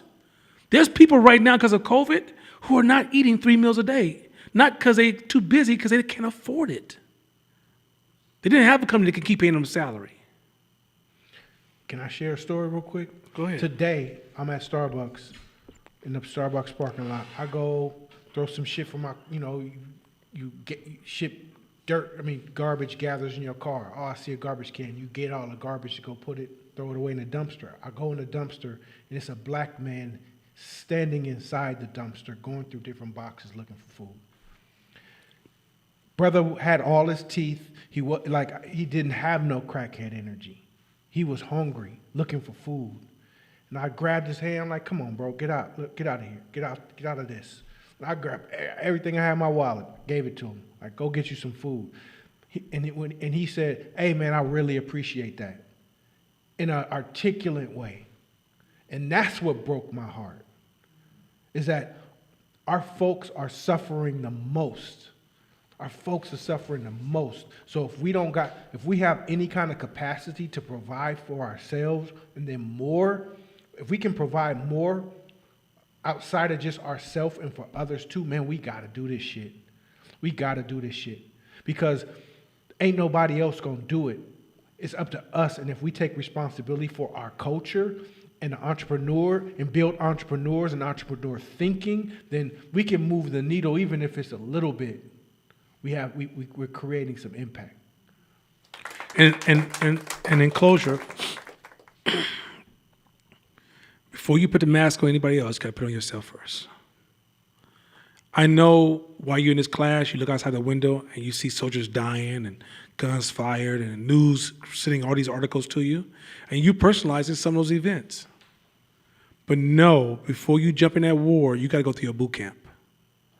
And because we don't need no more dying soldiers. We don't need to keep mind you, okay, let me say this get different. That's my old saying. Actually, we need dying soldiers because dying soldiers is how we learn how not to die again.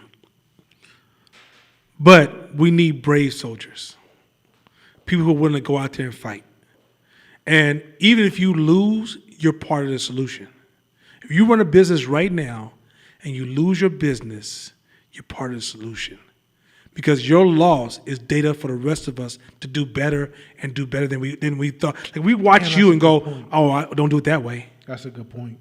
But by you thinking that when you fail, you failed, if we as a community stop calling entrepreneurs failures, people fail as failures or trying to point out their flaws, and turn the conversation around, let's start learning to celebrate our losses and learning from those losses. If we start taking time to go, oh, you was an entrepreneur? How long did you try it? 3 years? Tell me some more. Yeah. Let that person be the speaker. And let's extract that information from them. And let's celebrate them because they got in the game. Every person that gets in this game, you won. Simple. Like he said, it's some simple shit. Shabish said we got some questions. If anybody needs to turn the TV off or turn the computer off or need to leave, you can go ahead because people watch this on their big screen at home on YouTube. That's just hella dope. I still got experience in my damn self because I go home and watch her speak. Remember, this was the last class. Tell friends and family. We're going to leave the 6 videos from January and February. We're just going to let them ride, all right? Because in the end, like I said, this is about helping folks. But also, we got to make sure that one thing you got to know this. Never help people to the point that you sacrifice yourself. If you're that much of a soldier and you're a smart soldier, make a profit so you can invest, so it can be continuous, right? It's sustainable if you make a profit. Don't help people and starve yourself. Cut that old Jesus story you learned from white folks that they taught you when you was in elementary school, and he was Walter, whatever the actor was, and he sacrificed himself to the end. Make a profit, because a profit allows you to hire the best talent to solve the problem. It's that simple.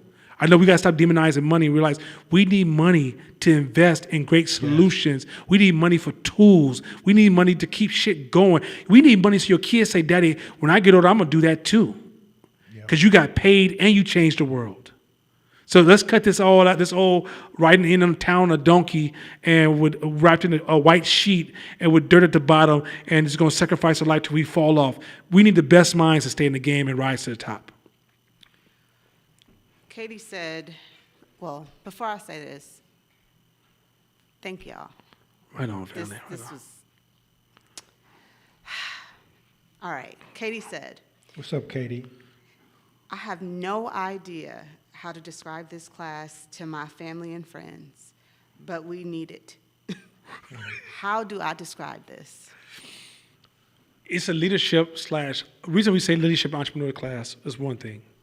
Two, it is a psychological class.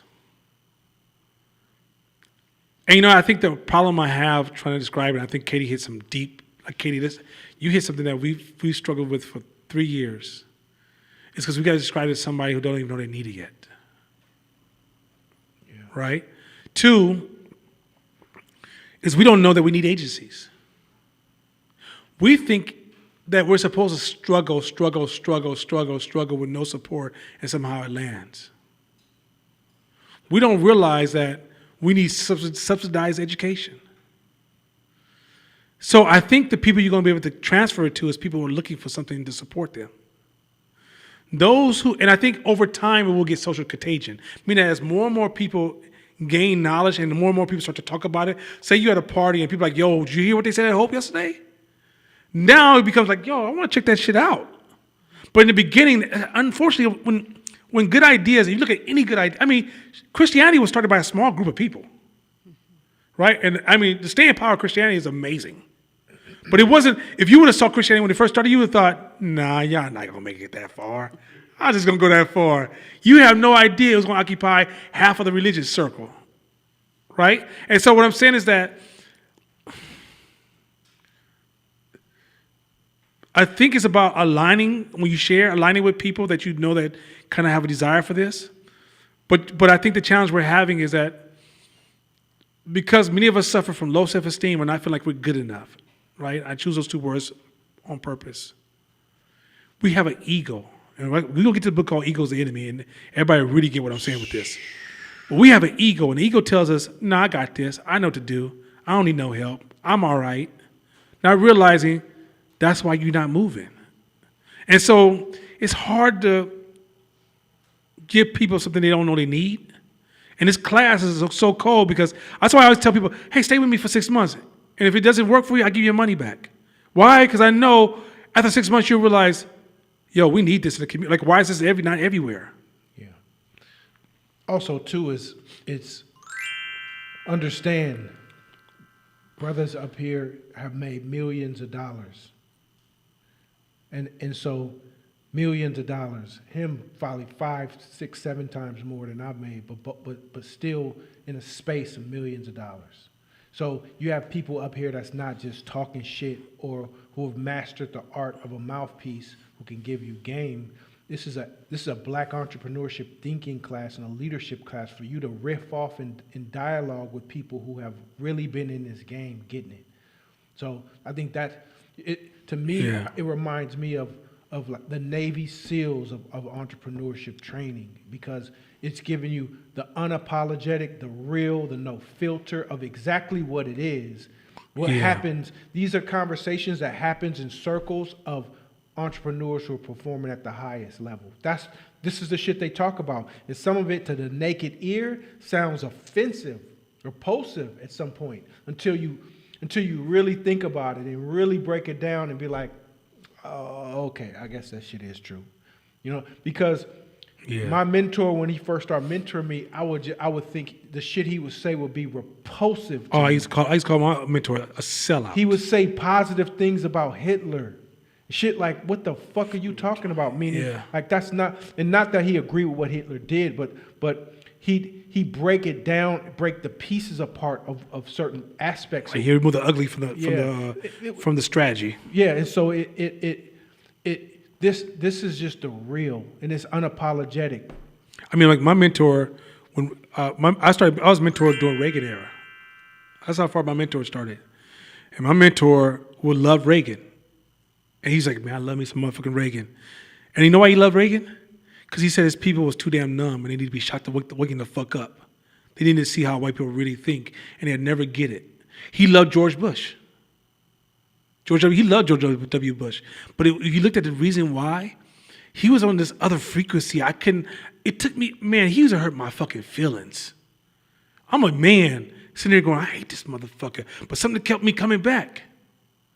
And then what kept me coming back is I kept saying, why does he think like that? And when I started to unlock it, I started saying, oh shit, why do I think like this? Mind you, I was in a pro-black circle. I'm the brother that, Berkeley Flea Market, all the black events, fist up in all the pictures, all the sisters around me got afros, all my partners, we down, got guns at the house, we ready for some shit if it ever go down.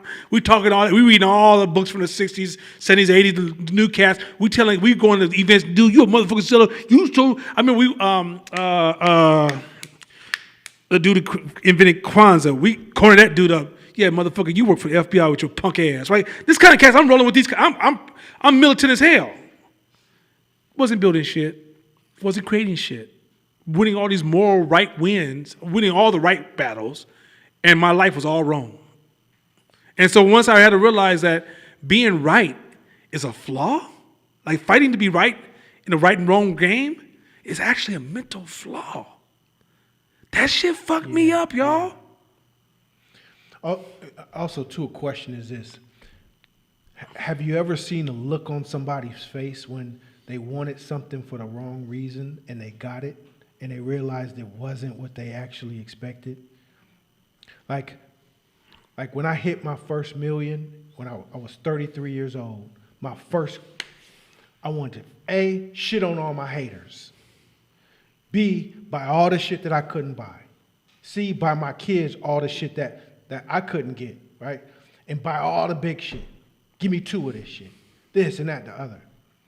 And the look on my face after I had it all, and I was miserable still, and none of that shit made me happy because I attached my self-worth to it. Fucking priceless. I see people on Instagram like that now who do well, who balling. But I know that look because I had that look. So you see they in the club and shit, and they like, Vado, but it's a dead, oh shit kind of look. Like, what the fuck? What's the meaning of life then? If I got this shit, I almost like want to commit suicide because I got the shit that I worked so hard for, and now I'm still miserable. That's why the goal is, how do we build something bigger than us and affect the masses, affect your culture? Fuck, like your number typically is small. We from the hood. Our numbers are small of shit that's gonna make us happy or the shit that we think we need or want. It's a small number. How you build big shit, how you build big companies, corporations, is that when you're thinking about way beyond yourself, how can you impact and help? Man, that's the key word, way by yourself. That's so damn dope. It just hit me that when you guys talk about don't chase the money, that is not a moral conversation. It's a building conversation that you're trying to have. Oh yeah, like you can't become successful if you chase money. It just hit me just now. Yeah, like I don't because success is bigger than money. Money is part of the one of the branches to success. Yeah. But success is a lifestyle, mindset, a way of moving in the world, right? And if you just get the money branch, first of all, it almost, if you chase money just for the sake of money, it's almost like a damaged journey, and you almost you further your damage. Yeah. But when you understand this also too, when you chasing money, quite often it's not a strong motivation. These changes we talk about, money ain't enough, man. It really ain't enough. Like some people get it because between luck and that drive, they get it. But they're even more fucked up than they were before, and they lose it fast as fuck. But when you have this deeper motivation, like, okay, I chase life changes for people. First my own, and then I work my way out. So my first priority is take care of my house before I clean up my neighbor's house. But I care about my neighbor's house. Right? So I care about my Latin brother's house, I care about my Asian brother's house, I care about my white folks' house. Right? I care about their houses. But I care about my house first. I'm black first. Okay. Black only. I'm not nothing. There's nothing else. I don't know nothing else. You say it got something in my blood. That's on you. But I'm black. State of mind. Believe. That's what I believe. Ride with it. That's it. Okay. So That was Kevin Hart. Bam, boom, bop, boom, yeah, that's boom, it. bop. Right. And so, okay. But as I'm doing this success, this success run, because I care about others, then I'm building other things that are long-term over the short-term wins. So that means that if I fall tomorrow, I have so many dope-ass relationships, I can get back on top overnight, right? Because I vested those relationships on this long-ass journey. Like even all the restaurants I go to, they love me. If I starve, it's because something's in my head saying, don't go ask for a sandwich. But I got so many people who love me all because I invest in giving love. I give tips freely. Because I'm loving on people. And I give tips to all kind of people in all kind of places. And sometimes I get burned. And I shrug my shoulders like, I speak to everybody. This is all this mindset because I'm walking through this world. I'm actually enjoying the blessings of God. That's what I'm doing. I'm looking around going, God, you made all this stuff? This is hella fun. Folks worrying about heaven. Have they checked this shit out yet? They tripping. You guys are tunneling, talking about, I'm going to just make sure I do right so I can go to heaven. I'm like, have y'all went around that corner? Because there's heaven over there, baby. Have you had mama's cake? Whoa, heaven. And you seen little Lisa down the street? Boy, they call her heaven. Okay, that's my side joke. Y'all know me in Atlanta. You're going to hell. Hey. You're going to hell. You're going to hell. But my point is this. My whole argument I'm saying about all this is that there's so much beauty in this earth. And every soul has so much beauty. That when you're moving a different kind of way, which we're trying to teach you, the wealth is greater than money, and then the money becomes easier because you align yourself with the wealth of the universe. Mm-hmm. But when you're chasing money, you're almost moving in scarcity. It's a cold game. Like if somebody rob you financially or hit you or beat you financially, if it's about money, you're devastated, you hate them, you might even want to kill them. But when it's about something bigger, you take that loss, you shake it off, and you get back in the next round. And you don't even personalize it. And you may even become partners with that person down the road if it serves a purpose. Because you realize, I'm going here, and right now I need you. That's what it is. It's a cold game. Last thing. There were several likes to the comment, I would love a Court Caesar Smith for ladies. And there was also several likes for, did I hear you say Hope Foundation coffee cups? Oh, actually, I looked into some coffee cups today, some Hope Foundation coffee cups. I looked into it today, actually, so that's on point. He said, what about him loving the ladies? Court, I Court do Smith for love the ladies, for real. Yeah. Well, yeah, it's a long story behind that one when Court was nothing. I let him tell that story the other day when somebody thought he was doing some other stuff. But anyway, with that being said, hey, y'all have a good night. Right. This is the last free class. Hopefully we'll see you in the paid group. Paid people, touch bases with, anything? Oh, yeah, there's no class next Wednesday also. So next Wednesday, if you hear, you just hear. Also, on Tuesday, we're going to have a Q&A session online. We're going to either do it through Zoom or through, what's that software? Huh? Microsoft Teams? No, not Teams, the software. Zoom? Club thing.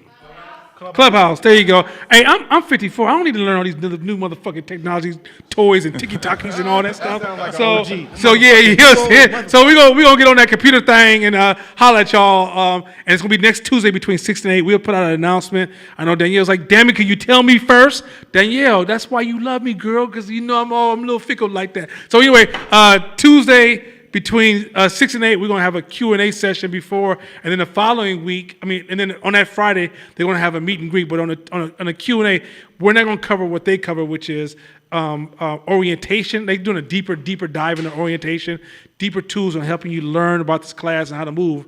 What we're going to do is focus on just the classes we taught in the Q&A and business questions you may have as far as new discoveries or things you're thinking about. It'd be in that Q&A session for 2 hours.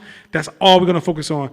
The stuff that Charlize and Sweet Daddy Tone Vic going to be focusing on ain't got nothing to do with us. Because Tone Vic got hella names because he's been entertaining his whole life. So it just depends on what era you catch him in when he used to wear his fur coats and his braids. Anyway, with that being said, y'all have a good night. Peace. I'm out of here.